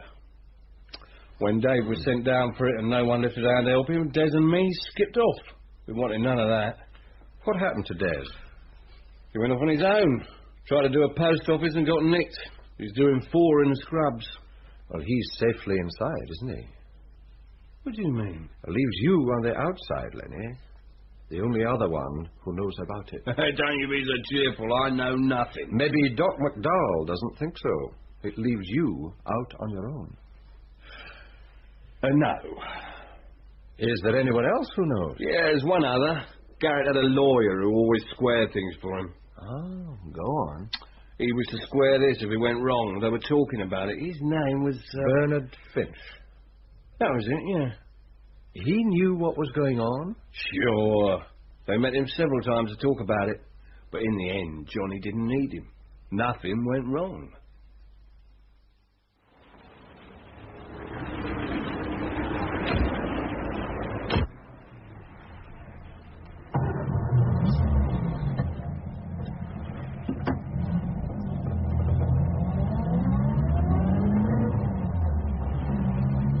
What else did your friend Lenny Thorne tell you? He says your friend, Bernard Finch, was in on it. That he talked with Garrett several times, but in the end, they didn't need his legal help. They pushed off with all the loot. You believe this? Well, it makes the right kind of sound, Tommy. It doesn't mean he was a party to it. Why, Bernard sent the package straight to me, Bill. Photographs, bonds, and everything. Now, why would he do that? He could have a reason. You said you had an interest in it. An interest means a client. Who is your client? I want to know, Tommy. My client is Bernard Finch. Why? Why should he want Paul Carson traced? He says he doesn't know him, has never met him, didn't know what he was doing, and didn't know the other two men in the photo. Well, that could be true. Ah, stop kidding. He stood around taking heart pills and saying he didn't understand the inscription to Jackie M. He was saying he didn't know Jackie Mallory, and that isn't true. I want to talk to him, Tommy. He's not only a client, Bill, he's also an old friend. I'll talk to him. As you like. You can come with me. No. I have other things on my mind. Such as? Drop me at the next traffic light. All right.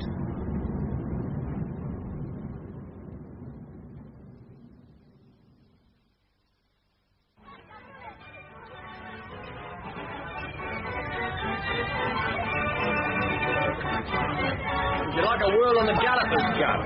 Hello, Nick. Drive out a road ball. Every red number wins a prize. Can you spare a minute? I'd like to work. Sure, I've a couple of helpers today. You can go into the caravan.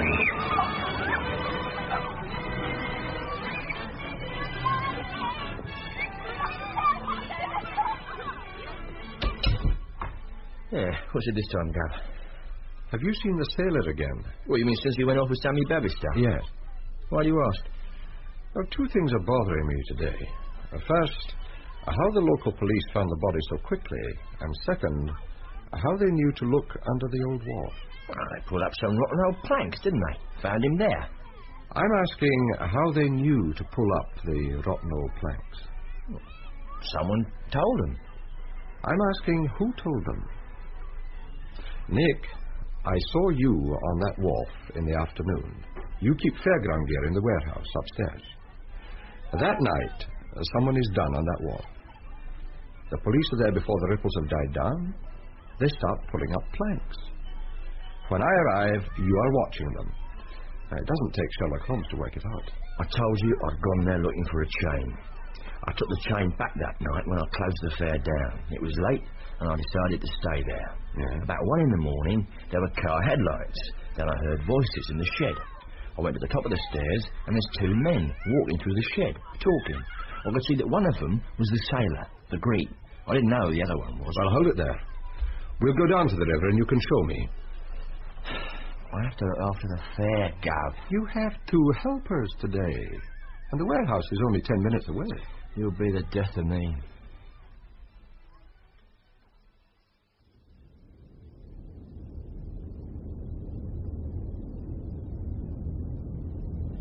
They must have come in by this door, but I didn't see them until they were halfway across. Do you want to know where I was?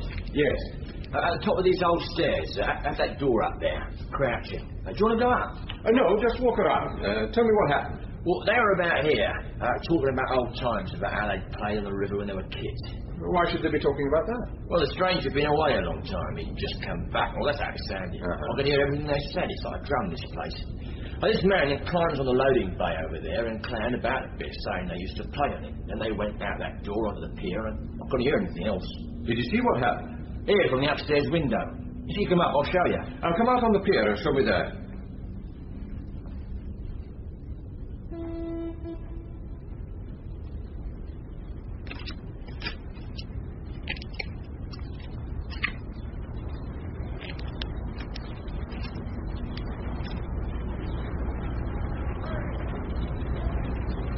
Mind your feet. It's slippy. Some of these old boards are rotten. I'll be careful. But by the time I'd got from the stairs to that window up there, this lad, the stranger, was lying on the pier face down.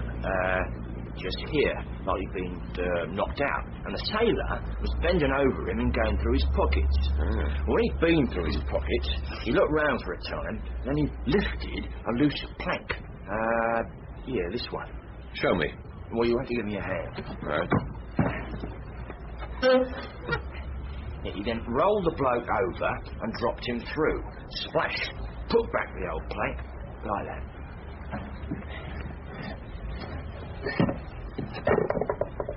Now, he went back into the shed. Then I saw the car headlamps light up on the other side of the shed and heard the car drive off. What did he do? Look, can we get out of the wind? Sure.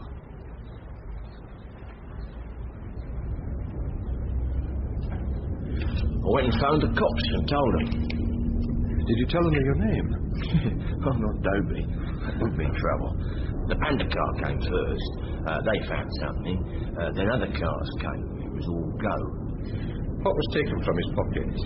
Oh, it looked like letters, wallet, things like that. He couldn't have taken everything because I heard one of the cops shout, "We have his name, Denning." Is that the lot? Oh, by the way, the sailor's name is Andreas. Oh, thanks. Did you know Denning? No, but I knew a lot of people who'd been looking for him. I'll have to get back to work. All right. Bye. Bye.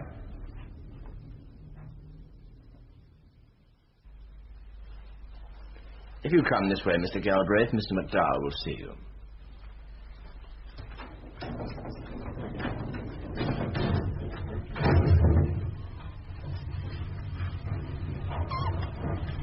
Your name's Fenner, isn't it? Yes, sir. Is Mr. Andreas in the club? Yes, sir.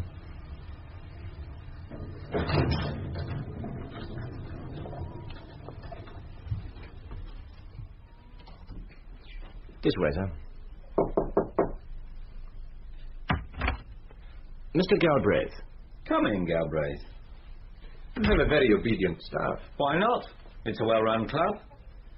Now, what can I do for you? I'd like to speak to Andreas. Who? You should keep a staff list handy, Doc. You pay his wages, you give him orders. He speaks with a foreign accent, and he is in the club now. We employ several men with foreign accents, mostly croupiers, if I can... He isn't a croupier. He has been described variously as your right-hand man, your trusted messenger. Why do you want to see this, Andreas? To ask him what he took from Denning last night. You're nothing if not blunt. Does it bother you? No. Last time I came to see you, there was another name you couldn't quite remember. Rita Thomas. Where is she, Doc? I don't know. I think you must have frightened her away. Her husband's name was Mallory, wasn't it? Who? Jackie Mallory. You remember him? No. I have a club to run, Galbraith. It's an important and profitable club, and I'm responsible for it. Much as I enjoy your talk, nothing that you've said to me requires my attention. I employ a staff to remember people's names. Whatever you say, Doc. If you like, I'll take my questions elsewhere. I'll leave you alone and in the dark. I'll speak to everyone else. I'll ask them about you, about the things you've done or left undone. Probe and tease at the mistakes you've made. Find the flaws. And I won't come back until you have been tied up so tightly that you have no room to move, no time to cut and run. Is that what you want? Goodbye, Doc. Galbraith. Yes? I do have a club to run, and there are things I must attend to. But if you can stay for a while, we'll have a talk.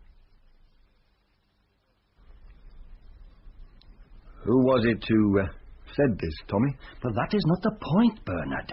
I have asked you if Garrett discussed this crime with you, if he made plans for a defense if it went wrong. He discussed certain eventualities with me, and you know that is neither unusual nor unethical. He was a professional criminal. From time to time, when he was in funds, as many of his kind do, he'd make a payment to his chosen lawyer against a rainy day, saying that if he was ever arrested or in trouble, this would be the first payment on a defense. He made such a payment? The careful professional criminals usually do when they're in funds. When they're in trouble, they're usually short of money. Criminals can have a cash flow problem too, Tommy. So he came to make such a payment. When was this? Oh, about 2 years ago. A year before this suspected crime. We met perhaps 3 or 4 times, and he wasn't always alone. 3 others came with him at different times. His friends Tim Dace, Hart, and Denning. Did McDowell come to make a payment? McDowell plans crimes. He doesn't commit them. But this time he did. He was there. Then you know what it was. Will you tell me? Let's just talk about your clients. This money they left and never called on. You're making assumptions, Tommy. They did call on it. I had a letter from 3 of them, Garrett, Dace, and Denning, saying that it should be used for the defense of David Hart on a murder charge. Did you think he was guilty? The jury did. It didn't matter what we believe. You believe it was part of the very lucrative crime? Do you? Well, Galbraith is waiting for that piece of the puzzle to fall into place. Does he believe this story about my being involved? He believes that to be a good criminal lawyer, it helps to have a criminal mind. Well, I could say the same about detectives, Tommy. And he is a very good detective. We both have to learn to think like them, to understand them. What is your answer, Bernard? I had no knowledge of this crime, Tommy. Believe me. But you have knowledge that may be even more dangerous, Bernard. Knowledge that connects certain people with it. Huh? 2 people still have this knowledge. One is the man who named you, and the other is you. What are you telling me? Well, you've already been threatened. Yeah? I think you must take care.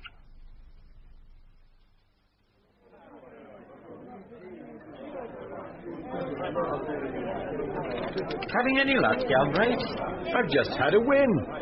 Number 26. Then I will collect your winnings and bring them to you. There was someone you wanted to meet. Andreas. This way.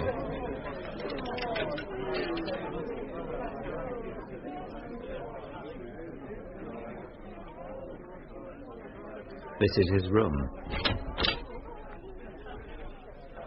Andy, have you met Mr. Galbraith? I've seen him. Seen him talking to Nick Tully at the fairground, to a barrister outside a pub, to that lawyer, Finch. Anyone else you've seen me talking to, like talking to Doc McDowell, to Harry Denning? When did you talk to Harry? Quiet, lad. He's having you on.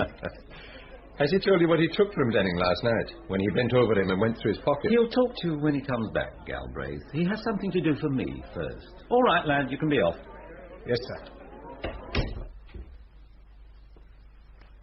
It's a useful little room. You can enter from the club and yet come and go on other errands without being seen. Do you always keep the door locked? Of course. You wanted to meet Andreas. I'm keeping you for him until he returns. While we wait, how far have you got, Galbraith? I mean, with your inquiries. Oh, far enough for everything to make sense now. Like? That sometime in the autumn of last year, you and others, working from a basement room, drove a tunnel into certain rather special premises. That an expert locksmith, now deceased, was present to make keys for you. You've done your homework. I'm told you were so happy that day that you sent immediately for your partners and spent 2 days inspecting the loot. How much did you find in that? Do you really want to know? Yes. It was more than we expected. If it had got into the papers, we would have been famous. I reckon about £30 million. 30 million? But it won't get into the papers, Galbraith, because there's a lot I can do with £30 million, and it won't do you any good. Andreas has gone to fetch Bernard Finch. When he returns, your part in all this is finished.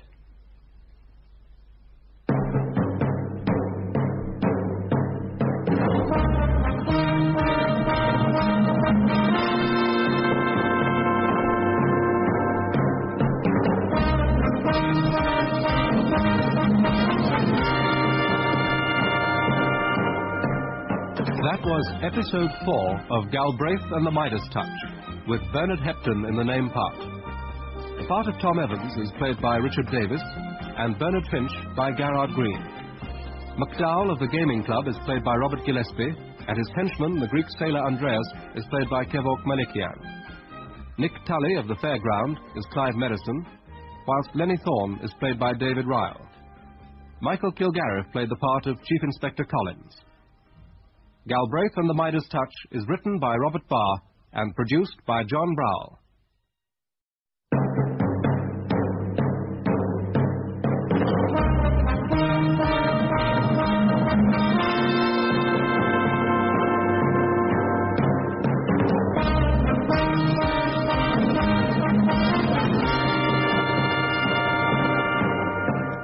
We present Galbraith and the Midas Touch by Robert Barr, with Bernard Hepton, Richard Davis, and Garrard Green. Episode 5, in which we meet a golden widow, is entitled Aladdin's Cave. The search for Paul Carson had already turned up some strange characters and strange events. Some who seemed to be in the center of the mystery were free and protected. Those on the fringe were constantly afraid. Nick Tully, who ran a travelling fair and was constantly looking over his shoulder, Lenny Thorne, who expected an unwelcome visitor with every knock on the door, and the lovely Rita Thomas, who, although I didn't know it at the time, I was about to meet. By the way, my name's Galbraith, Bill Galbraith. At this moment, I had been incautious. Perhaps I'd been too ambitious. I had backed a hunch and walked straight into a trap. In fact, I seemed to have set the trap for myself. And Doc McDowell was pouring me a drink. Here you are. Cheers. It was foolish of you to come here. Well, I don't always do the right thing. Andreas will be back soon. He's gone to see about your friend, Bernard Finch. When he returns, we'll decide how to deal with you. As you dealt with Denning. For a detective who's always been so careful, so calculating, you really are getting this one all wrong. Have I confused you? In what way? When I said deal with you, it's true a number of people have, let us say, removed themselves from the London sea. Have been suddenly removed by you or Andreas. Please listen, Galbraith. Those who removed themselves from the scene were fellow labourers in, shall we say, the same vineyard, and were sworn to a friendly course of action. Was Bernard Finch in this vineyard? Now that's something else. I need him for a meeting this weekend. Until he's attended the meeting, until a decision has been taken, I can't have him wandering free and talking to you, can I? There must be few of them left.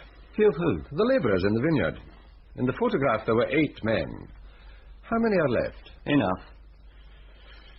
You were about to tell me of the loot. The big surprise. The 30 millions? Why not? We have time. Can you imagine it, Galbraith? It was the end of about 4 years of preparation, the end of 1 year of careful planning, the end of 2 weeks of tunnelling, and at last we'd broken through into the treasure house. I know now how explorers feel, or people who climb great mountains. We dreamed about it, and we were there. You're keeping me on edge. We were all on edge, but it was over. We'd expected a good haul, 2, 3, even 4 million. That's what I've been told.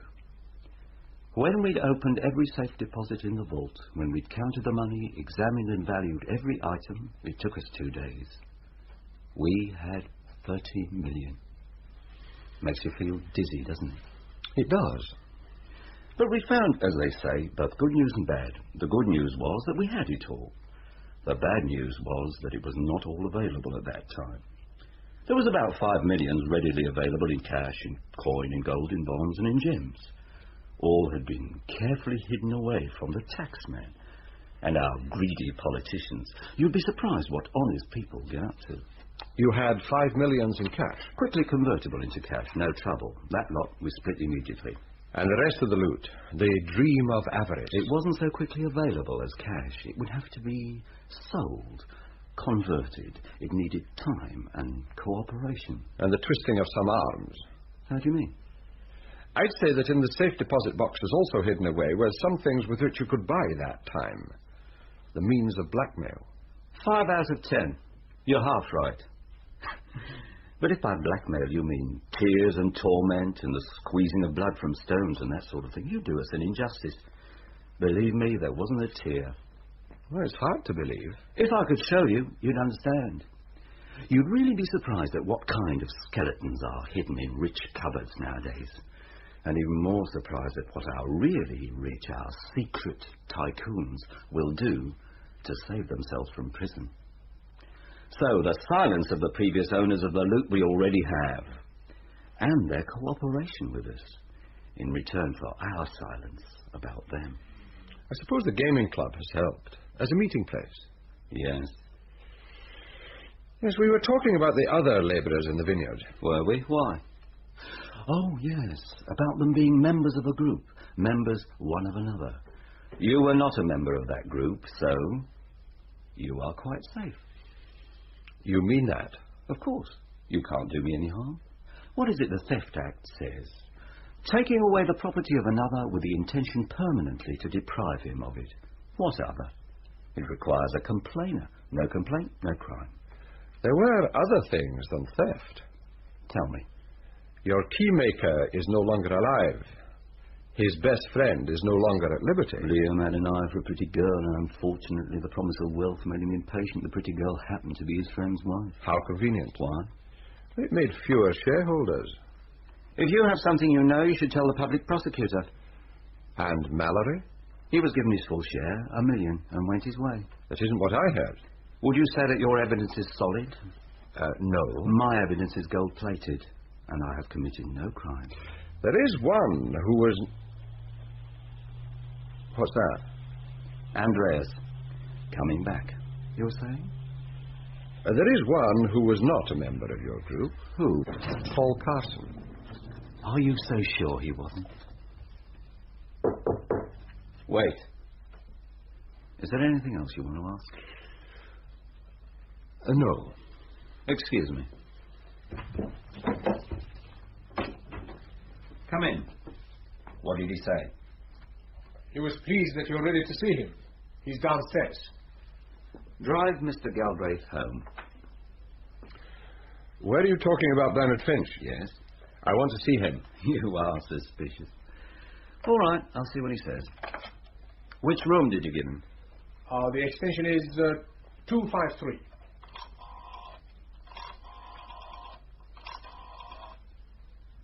Mr. Finch? Yes, this is Finch. There's a friend wanting to see you. Galbraith. Well, I'd rather not see him, if you don't mind.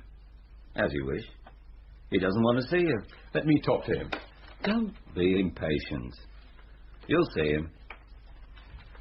Mr. Finch, someone will bring you to Galbraith. Is that what you want?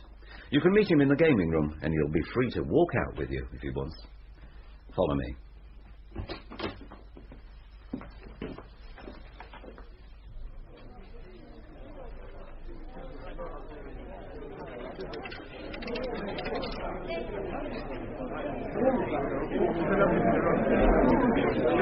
There he is. Mr. Finch. Your friend Galbraith. You can talk by yourself. I'm surprised to see you here, Bernard. The surprise is mutual. Why have you come to see McDowell? Well, you can say I came out of curiosity, or you can say for the good of my health. But whatever you say to Tommy Evans, tell him I came of my own free will. I think that's true. It is. If you like, we can walk out of here together. There's nothing to stop us. I have no intention of walking out. Well, are you satisfied? No. Before you go, Mr. Fenner brought your winnings. Here they are. How honest of him. Now, if you're ready, Mr. Andreas will drive you home.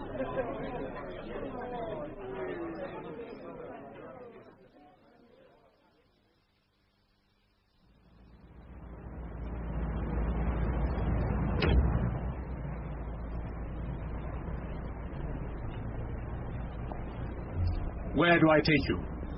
Just drive round for a bit. I'll think about it. As you like.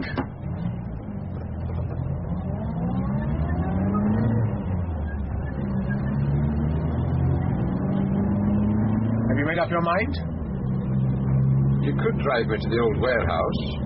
Which warehouse? Well, you met Denning last night. I didn't meet Denning. I haven't seen him in months. Why not? Because he wasn't here. He was in London last night. I know, I read about it. And you were seen with him. I heard you say that to Mr. McDowell about my kneeling over him. He came back looking for someone, but it wasn't me. Looking for who? I thought you would know. You were the one who started all this trouble, asking questions, looking for people, going around like you knew what you were doing. You learned that I do know what I'm doing. It won't bother me. I'm only the driver. You're well known among villains south of the river. You go around frightening people. Frightening people? Now, why should I do that? Where is Rita Thomas? I don't know. We think she's hiding from you. As Mr. McDowell told you, some of our friends can't stand the peace. Now, have you decided where you're going? Yes, you can drop me here. Here? Yes. And tell the doc I'll be in touch.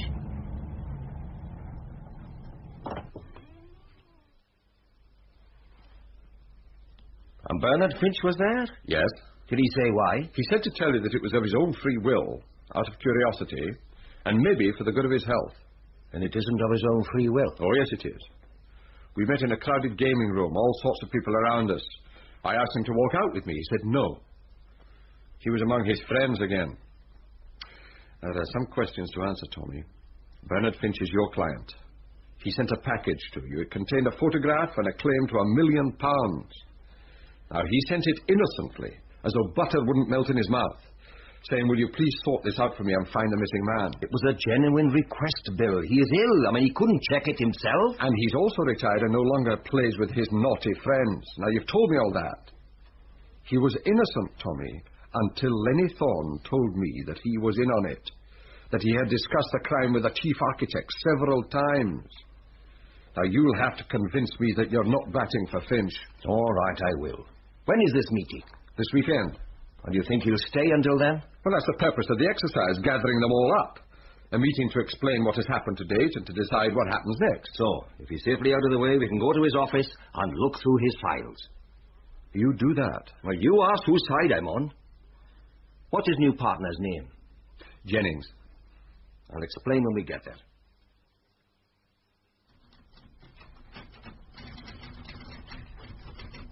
Mr. Jennings? Yes? Well, my name is Evans. I believe you've met Mr. Galbraith. Yes, we've met. Hello.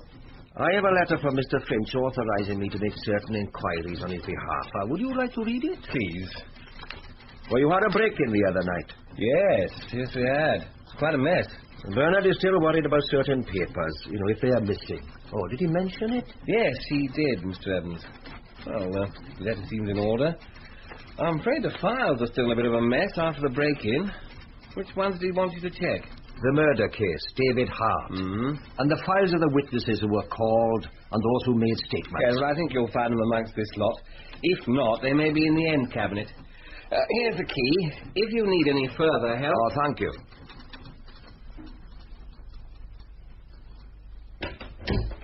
Shall get no reply today from Bernard Finch. You were going to explain to me. When I was pressing Bernard with your allegations that he'd been told of the plot, he was at great pains to assure me that it wasn't so. Now here, you take this lot. I mean, he even said, and I quote, you can examine my files if you like. And you think he meant it?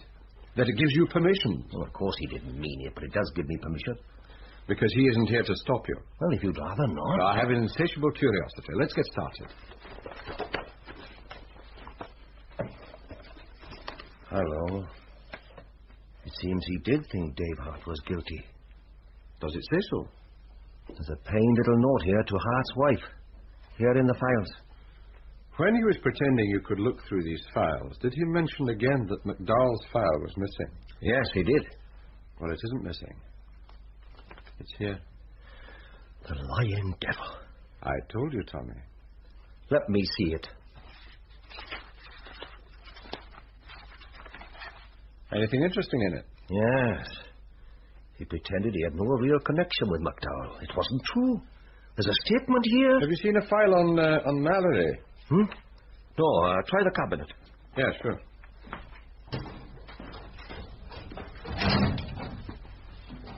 Lewis, Livesey, Lloyd, McGuinness, McMullen, Nichols, Norman. No Mallory. Look at this. Rita Thomas. Oh, I forgot to tell you. What? Your friend Lenny Thorne was trying to get you. He's traced Rita Thomas. You can talk to her if you like. Well, I hate paperwork. It looks like there's a lot of note-taking to be done here. Can I leave it with you, Tommy? I can cope. You go off and see her. Come in, Galbraith. What's the matter, Lenny? You said you wanted to see me. Yeah, like Napoleon wanted to meet Wellington. Since you're here, sit down. You've found Rita? Yeah, and I've told her, and she'll see you. But listen, she's seeing you because she thinks you may have some news about her husband. I have no news about her husband. No, I know that. But she won't see you unless she thinks you have. She knows nothing about the job, you know that? And she knows nothing about what happened to Jackie. Well, what does she know? She knows about the gaming club and what McDowell's up to. And what does she expect in return? You have the cigarette case, haven't you? It'll be a start. And you have the copy of that picture I took. Is she in hiding? No. She's looking after her sister. Her sister's ill, but she didn't want to go to that posh flat. So Rita came down to Southwark. Where in Southwark? One of those places built by the same men as did Stonehenge. High-rise flats? Yeah. But we can't go there. She doesn't want her sister to know. Where do we meet? By the river. I'll take you there.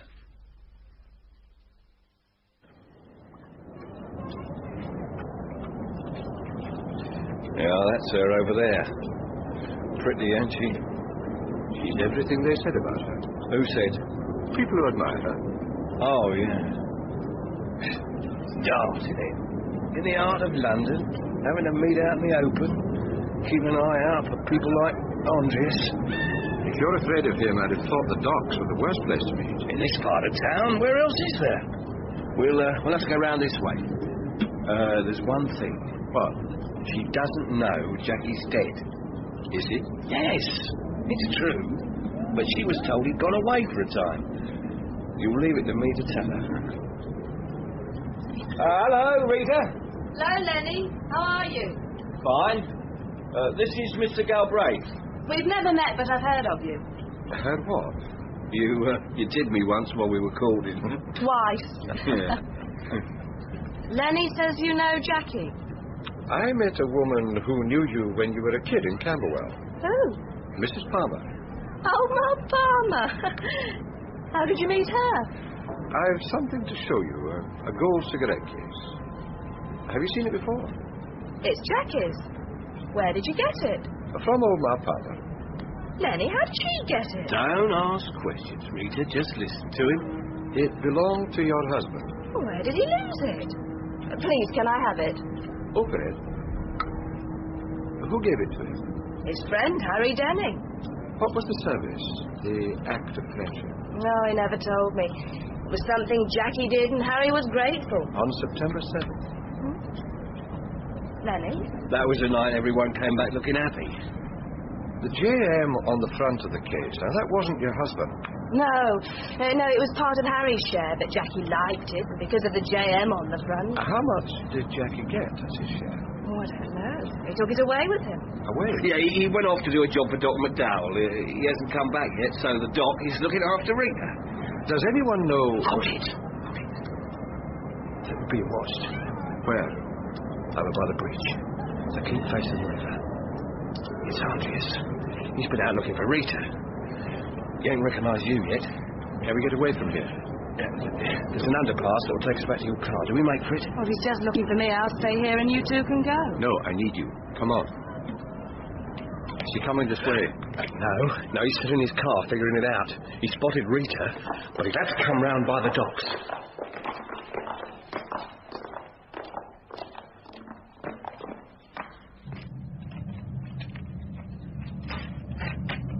Here we are.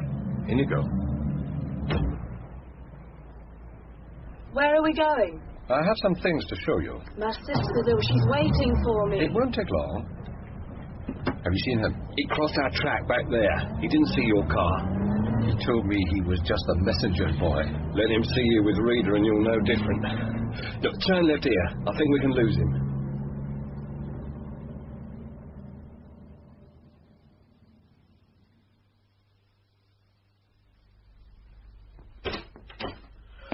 Whose place is this?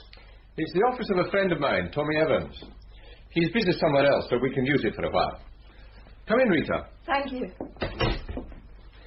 Rita, I'm going to show you some things. Now, these bearer bonds. You've seen them before? These were part of Jackie's share. And this inventory of jewellery? Well, that was the other part. What other part? Well, he was given something for ready money and a share in the rest. That was to show what his share was. Lenny, where did he get these things? They belong to Jackie. There's something else. A photograph. That belongs to me. Steady, Rita. Take it easy. Well, where did he get them? Where is Jackie? They were given to me by Mrs. Palmer. Where did she get them? They were left in her house by a lodger. A young lad called Paul Carson. Did you know him? No. I'll describe him to you. About 24, medium height, dark hair, good looking, well educated. No. Well, where did he get these things? The photo's mine. The rest belong to Jackie. He took them with him. Lenny, that's Jackie's share. Jackie's dead, love. No. These past 8 months. No, we had to pretend he was dead, Lenny. When he went away, just pretend he was There's no pretense, dead. love. He's dead. That's why the doc's looking after you. It's why Mr. Galbraith has all these things. No. No, Lenny. Oh, no. Now, come on. Darling Rita. Now, come on, love. There now, love. There now, Rita. All right, girl. Come on. All right. All right, all right. Rita, are you all right? Yes. Yes, I'm all right. Thank you.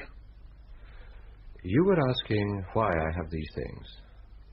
The man who had your husband's share came to London with them.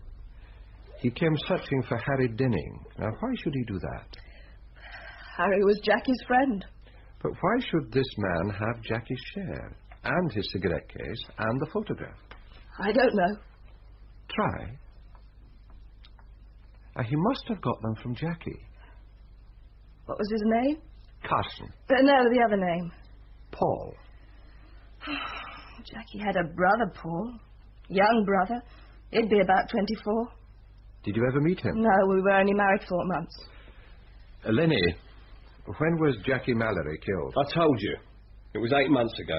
And 2 months later, a young man comes to London with his share, untouched, searching for Harry Denning. Now, come on, Lenny, you're interested. Ask me some questions. What questions? Like, why should Jackie Mallory's young brother have his share? Oh, all right. Why should he have his share? Because Jackie Mallory sent it to him. Why should he do that? Because he feared that something might happen to him. He sent his share in a packet to his brother, saying that if he didn't hear from him again, to come searching. Now, if he didn't find him, he was to find Harry Denning. Why Denning? Because his friend Denning owed him a favour and would seek revenge. He put the cigarette case in as a reminder. Denning would know where Rita was and see that she got his share. And that's why he put the photograph in. Rita was in the photo. And so was everyone else. But it didn't work out. Harry Denning had gone, and this lad met up with the sailor. Yes. Well, Mr. Finch, how are you feeling now? Fine, thank you. I've no complaints. You're here because your advice may be required at a meeting to be held on Sunday. I thought it best to take you out of circulation until then. You need my advice? I don't want your advice, Mr. Finch. But your client, Johnny Garrett, thinks he may need it. He'll be present. So will your client, Tim Dace. They're coming back to London? For the meeting. What sort of advice? I believe they have great confidence in you as a man who can direct them safely along the byways and narrower lanes of the law. I know you've done it for them before with great skill. Oh, there was never anything unlawful. There never has to be if you know your way around. You and I both know that. In this particular case, I don't think they need your advice. But who am I to argue? Can I be told what you have in mind? Yes. They happen to have come into money which, it might be said, doesn't really exist at all. Money that has been carefully cheated from others, like from shareholders and the taxman by some very dishonest people. Speculators, tycoons, and, may I say, thieves like ourselves. What's your point? Something that doesn't exist cannot be stolen. There are times when it can. I thought you'd say that. The law is like the Bible, Mr. Finch. You can always find a quotation to prove your own point. You're very good at it. Your clients think so. What is it I have to prove for them? Until a short time ago, all our people were happy. Now they're getting just a little bit worried because some inquiries are being made, some questions being asked. You mean questions by Galbraith? I'm not worried about questions by Galbraith. I know about the package you got and the bonds and the photograph. It was unfortunate. I think it started your palms itching. It also means that the bonds are now lost. But there's so much money that they won't be noticed. Well, it was hardly my fault. I didn't know what had happened. How can I represent clients if I'm kept in the dark? You did it because you wanted to know. Didn't you? For my money, I'd have left you in the dark. But now that questions are being asked, there are some who want the assurance of your wise counsel, as in the days of old. You'll explain to them how they can ensure their own safety, here and abroad. Who'll be at this meeting? All of the principal beneficiaries. Garrett, Dace, Dave Hart. Oh, Hart's in prison. You should complain. It was your defence that put him there. It's now time he claimed his reward. How? Dave's being sprung. The plans have been laid and the money paid out. He'll be sprung tonight, he'll be here on Sunday, he'll be abroad on Monday. Very rich. You will forget you ever saw him. And you will be very rich. Just to assure them that there is a way round the law. I knew you'd see it. You're late, Tommy. Oh, there's too many notes to take, but some of them are really good. It's about a ton of them. But what kept you here? Trying to trace the footsteps of our Paul Carson. He was looking for his brother. Did you know that? No. I'm sure he was Jackie Mallory's brother. He came to London looking for him, and when he couldn't find him, he started looking for Denning. He brought something else, Bill. The name of someone else involved with them. Who? Scribbled on the pocket. Bernard Finch. Of course. And you needn't try to puzzle it. He barged his way into Finch's office while I was there. A very lively and determined young man. Who barged in? The man you are searching for. Paul Carson.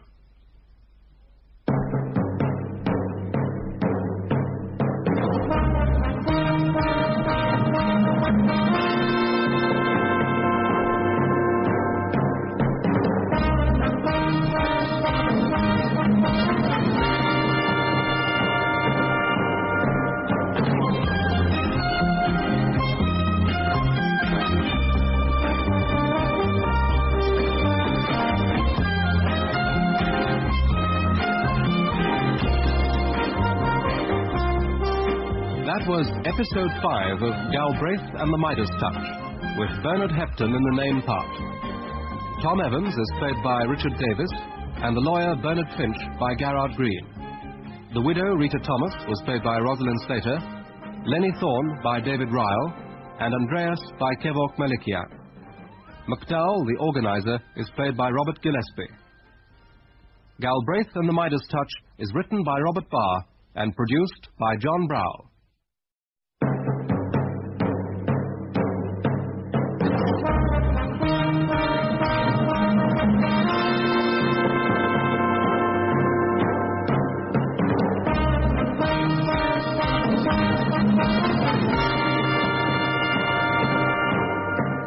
We present Galbraith and the Midas Touch by Robert Barr, with Bernard Hepton, Richard Davis, and Garrard Green.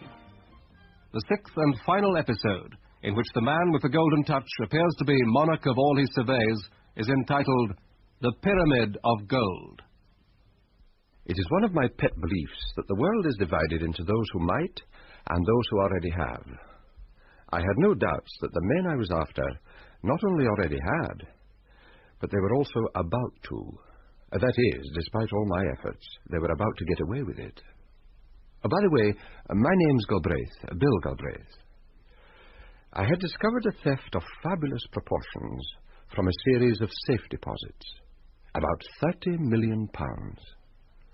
The planner of the theft was a man named McDowell. The few men who knew about the crime and were likely to talk had already been removed, including the meddlesome Carson. That's what I'd been told, until Paul Carson reappeared, alive, well, and still intent on his search. You said he walked into Finch's office. Yes, while I was there. He asked for Bernard Finch. In fact, he demanded to see him and would take no refusal. I overheard the argument and he was passed on to me. Are you sure he's Paul Carson? I'm quite sure. And he'll be here any minute. What did you find on the files? That Bernard Finch was less truthful than he might have been. I could say it in stronger words. Sure you could. But his absence has been very helpful to us. His files are thrown up a... Mr. Evans? Yes? Mr. Carson is here. Now, hold him a minute. Bill, would you like to see him on your own? I think it will be best. All right, send him in. Yes, sir. Give me about 10 minutes with him, and then if you want to come back. Right. Ah, Mr. Carson. Do come in. Oh, this is Mr. Galbraith. Paul Carson? I'm told you've been looking for me. Are you surprised that someone's been looking for you? No. Oh, well, I'll leave you to talk it over. Where have you been, Mr. Carson? That's a rather long story. All right. You were in digs in London? Yes. Where? In Camberwell. With? Mrs. Palmer, is this an interrogation? I want to know if you are the man I'm looking for. Fair enough. Why did you take digs in Camberwell? It was the last address I had for a man I was looking for. Who? Harry Denning. Did you find him? No.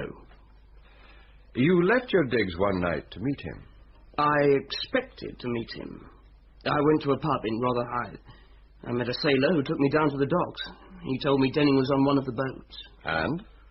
It happens that I am a sailor, a second officer. Ah. I know when a ship is about to sail, and I know when I'm being taken to the wrong quarters, and I know how to throw rough merchants over the side.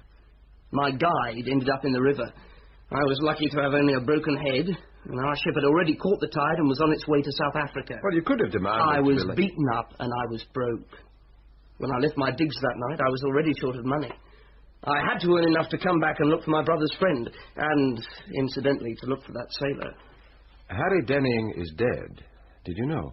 I read about that the day I got back from South Africa.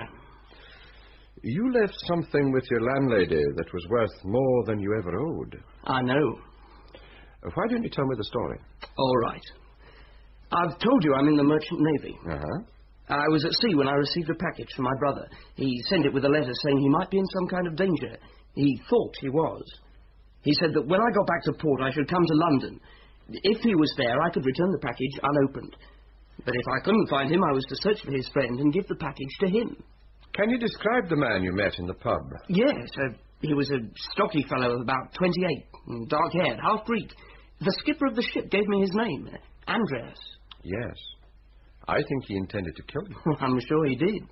But why? You were asking dangerous questions about your brother. Denning came back to ask the same questions. Have you been to see Mrs. Palmer? Yes. She said she took the package to the lawyer. Where did you get Finch's name?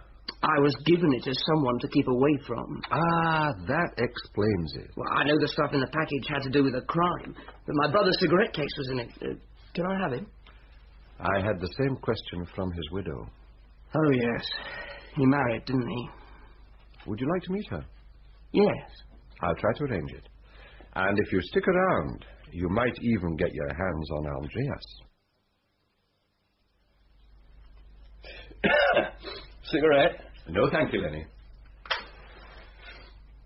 I don't know if she'll want to meet his brother. Why not?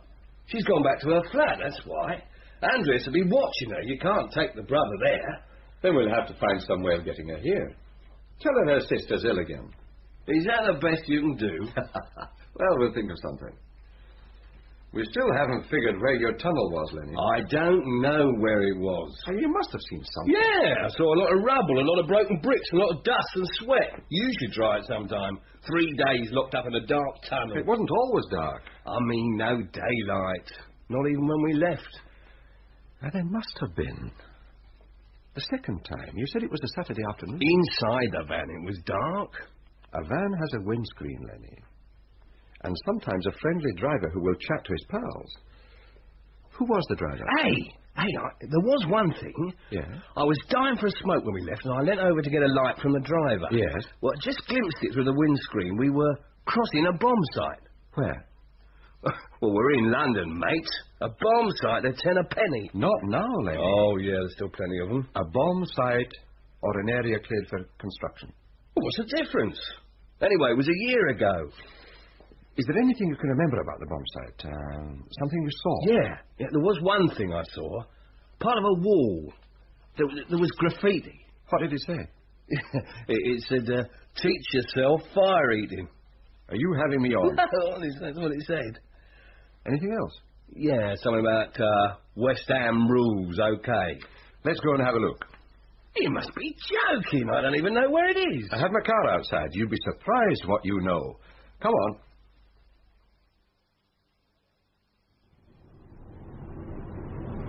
And it wasn't too difficult, was it? An estimate of the time it took you to get home, a circle on the map, a slow drive around, and what have we here? An old bomb site. With part of an old wall. I know it's rather faint now, but what does it say? Teach yourself fire eating. Yeah, it also says prepare to meet thy doom. You think we might? If you stick your neck out too far. I remember that church steeple. From the time the van started, what did you do? Well, we slipped out of dungarees, chatted a bit, felt for cigarettes. I had no matches, Des had none.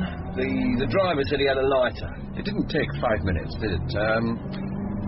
How fast were you going? We weren't loitering. When you left this building, which way did the van turn? Turned left. So it could be over to our right. Did you make many turns? No, came fairly straight. Now keep your eyes open and tell me when you think the time is up. Okay.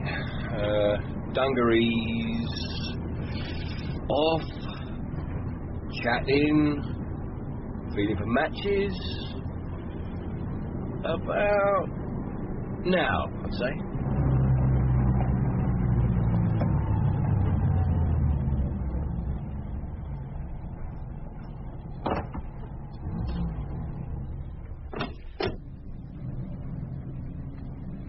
Right, we get out and look around.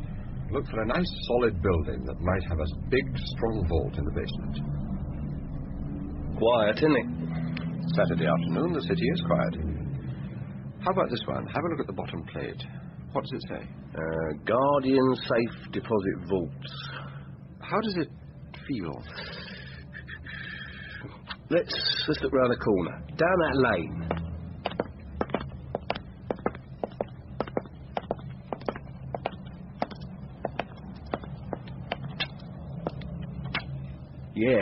Yeah, this could be it. It feels like the door we backed against. Bumped on a step like that one. And if you drive up this lane and turn left... You cross the bomb site. You deserve a drink. Something special. It closes 4 o'clock. Then you can have it this evening. And bring Rita. Me? 8 o'clock, Turk's Head. And I'll owe you a favour. Well, you owe me a favour already. Well, this makes it 2. I'll have a surprise for her. I'll bet.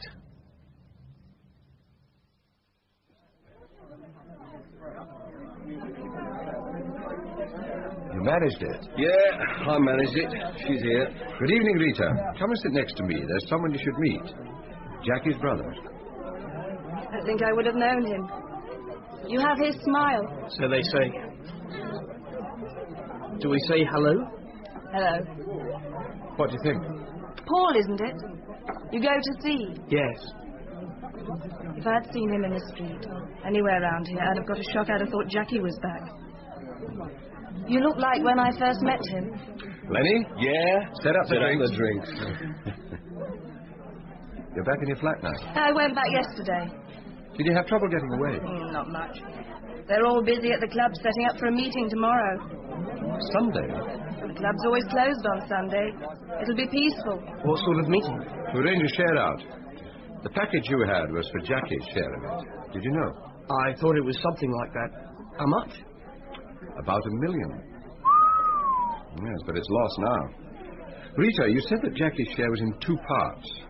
The bonds for ready money and the inventory for the things to which he had a claim. Yes. Where are these things? In the rest of the hall? At the club. Are you sure? It's why he bought the club, one of the reasons. Being a private gaming club, it's expected to be well guarded. And it has a strong room. The valuables were kept there until they were sold. The money's there now. Do you know where the strong room is? Yes, it's in the basement. Now, wait a minute. I know the layout roughly. I'll make a sketch. Now, this is the reception desk, the foyer, the lift. Next floor, the gaming rooms, McDowell's office, Andrea's office. Where's the strong room? There's a lift, a back lift about here. It goes down to the strong room directly under the doc's office. There's no other way down. How do you know all this? Because I am the hostess, even when Jackie was there. It was my job to look after the buyers and the losers. That's what Doc called the men he'd robbed. How many of these losers? In a year, about 20. The Doc says most of them were speculators, swindlers and smugglers who kept their profits hidden away. They couldn't use a bank, so they bought gems and gold. He said some of it was from buying and selling drugs. Is this the kind of job you do? If you want a saint, you should look in a church. I was doing this for your brother. Sorry. Oh, Lenny wants you. Excuse me. I've just heard something on the grapevine. It's for your own ears. Dave Hart has been sprung. Sprung? When? Today. He's out of prison. His friends expect him in town tomorrow morning.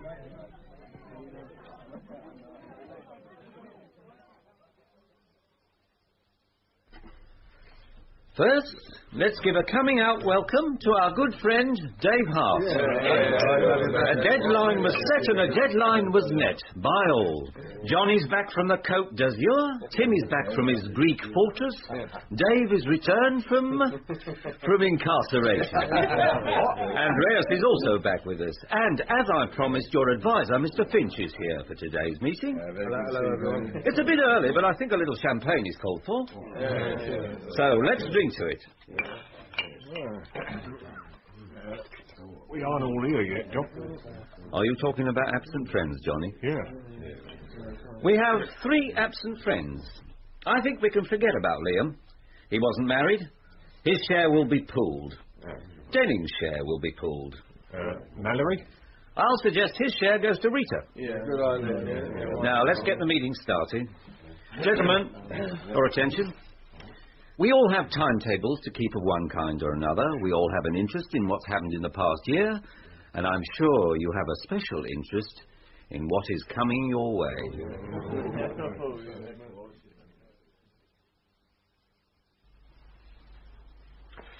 Well, there it is, Tommy. A cleanly drawn plan of the club.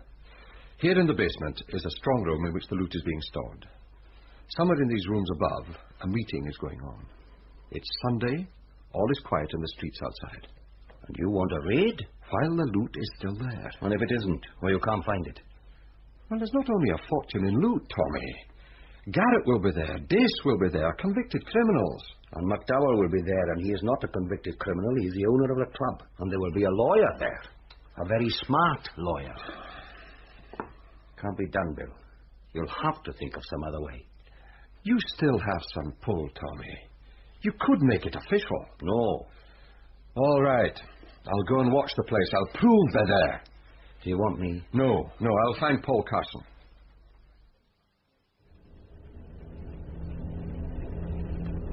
Here we are, Paul. Now, just ahead of us, the arched doorway, the black painted railings. That's the club where your brother worked. The little lane by the side leads to the back entrance, but anyone coming or going will have to pass us. Do we get out and have a look? No. We'll stay in the car, read the Sunday papers, keep an eye on the door. How long did he work there? Oh, for a very short time. It was bought after the robbery, when, as Rita said, Doc McDowell needed a well-guarded strong room, also a place where wealthy people could come and go. What happened to Jackie? I don't know. Lenny Thorne says he's in the river. Denning was found in the river. 30 million in that building. He must have the Midas Touch. Ah, he has. Now it's being divided, shared out. Your brother was to get $1 million. Yeah, so I believe. So I believe.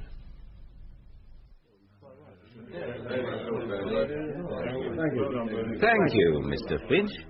You can see that your advice has been appreciated. Yes. Thank you, friends. We know that as from this afternoon, most of you will be gone from these shores and have nothing to fear. All that remains for us now is to discuss and agree the division of the profits. So we asked Mr. Finch to retire. Oh. I can go now. Thank you. Good day, my friends. Hello, Bernie. Hello, Benny. Oh, what time is it? It's 3 o'clock. They can't be staying at the meeting all day. 30 million's being divided up. Makes the mind boggle, doesn't it? Yes. How did you get onto it? Through you. The photograph, mainly. I started to trace the people in the photograph. You had put a circle around the heads of some of them. Yeah. Round the head of one of the girls. Did you know who she was? No. I know now. She's a honey. Is she really mixed up in this? Do you care? Yes. She knew your brother was a villain when she married him. She knows McDowell is another, and she works for him.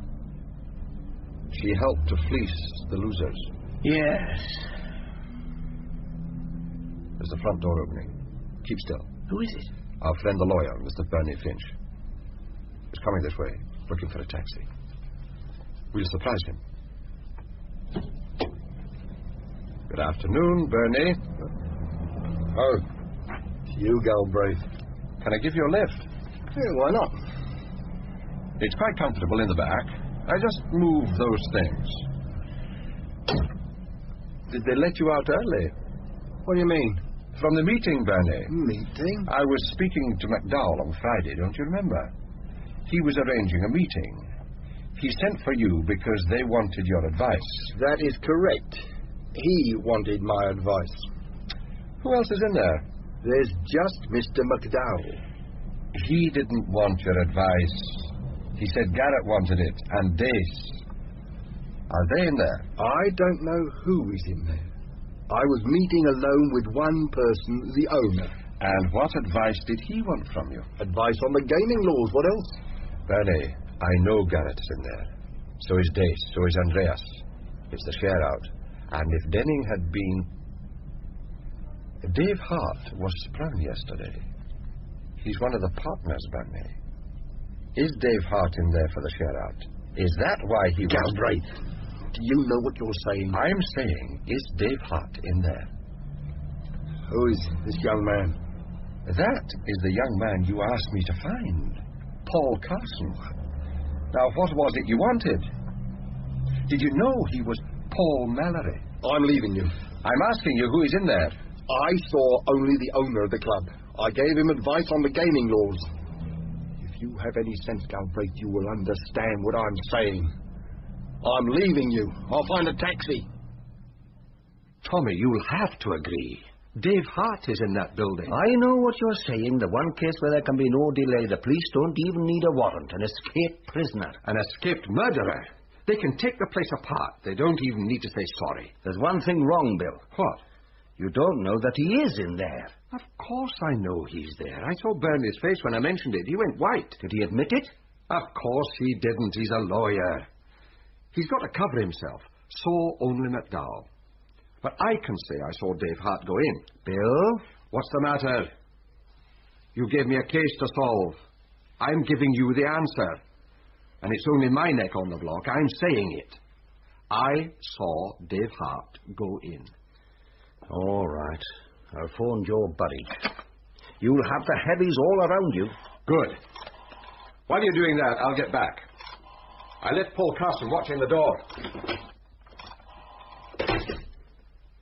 Oh, this is Tommy Evans. I want to speak to Detective Chief Superintendent Burridge. Yes. Joe? Oh, this is Tommy Evans. I have an escaped prisoner for you. Anything been happening? All quiet. Where have you been? Getting some official support. I expect an old friend. Ah. Here he comes.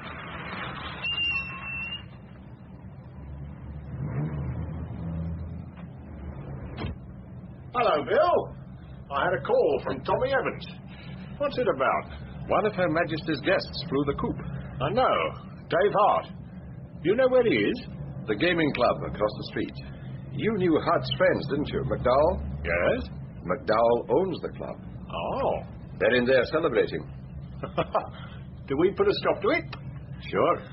Come to my car.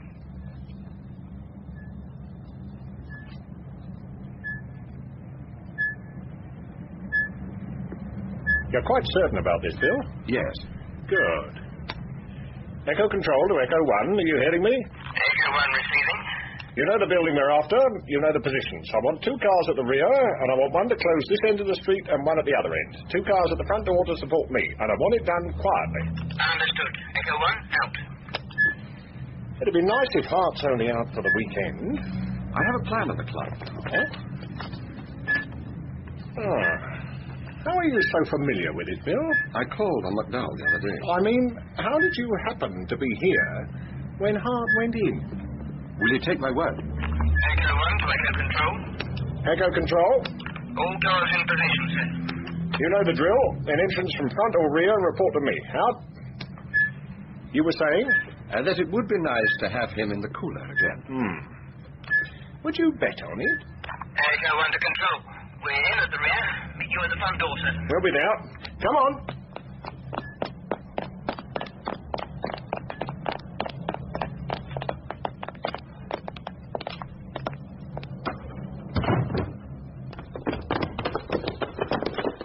Send a squad to the basement. Block the stairway. We'll take the lift.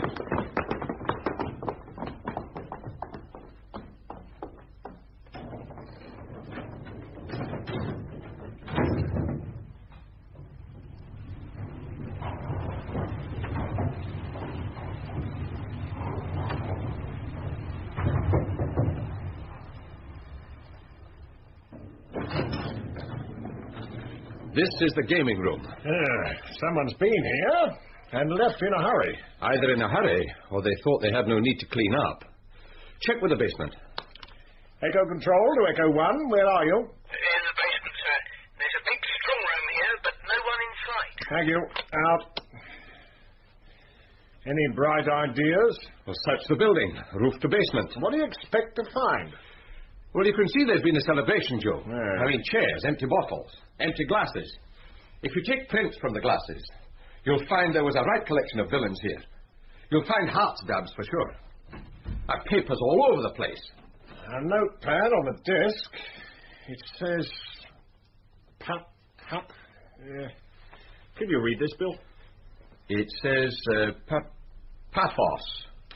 A name? Greek, isn't it? Paphos. Yeah. What's this? Looks like Pier 5. 2 of them came from overseas, Joe. Paphos. A Greek ship? Check which dock has a Greek ship in. Paphos. I'm looking only for an escaped prisoner. Well, he'll be with them on his way out. Now, come on.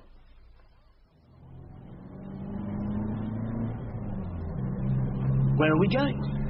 To the docks. Now, you can help me. That ship you were taken aboard, was it Greek? Yes. Its name? Paphos. And Andreas used it?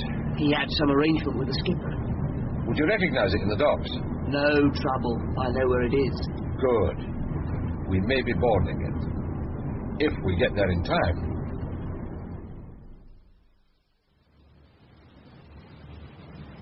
Can you spot her? At the far end, with her gangway down. There's no one around. Well, they planned it for a Sunday. It's all quiet. Keep your eyes open.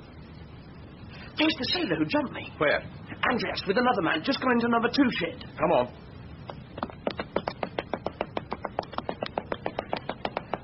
There they are. The other is Hart. Now hold it. What is it? A car. Far end of the dock. Can you see it? Yes, 3 men.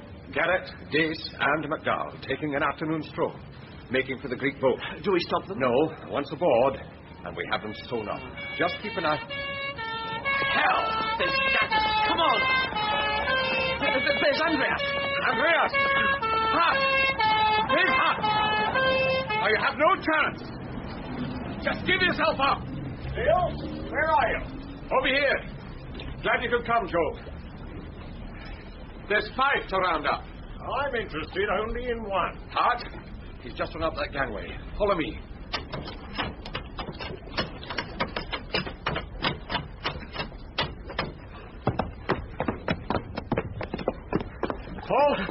Paul Carson. I'm here. You know the ship.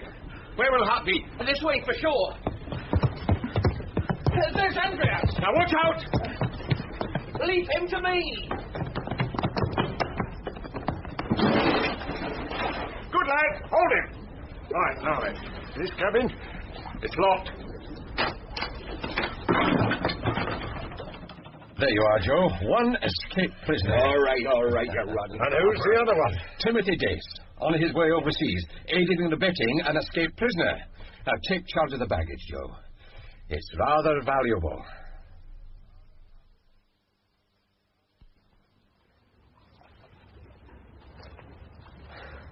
Hello, Tommy. When did you get here? In at the kill, boyo. How did it go? We got Hart and Dace, and Andreas. They'll be coming down the gangway in a minute. Did you get McDowell? No. No? But they were in the shed, Tommy, McDowell and Garrett. They've gone.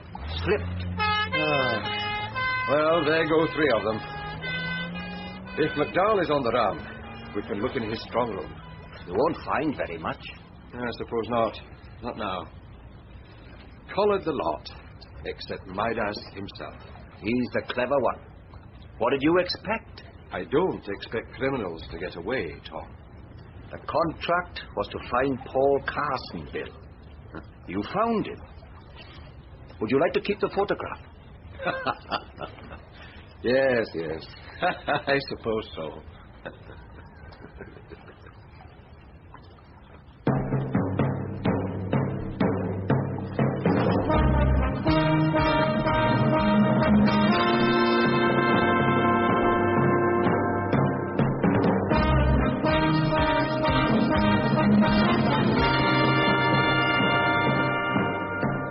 That was the 6th and final episode of Galbraith and the Midas Touch, with Bernard Hepton in the name part.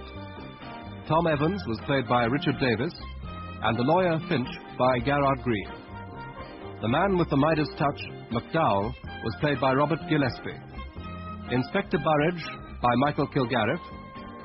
The part of Lenny Thorne was taken by David Ryle, and his childhood sweetheart, the widow Rita Thomas, was played by Rosalind Slater. The elusive Carson was played by Matthew Francis.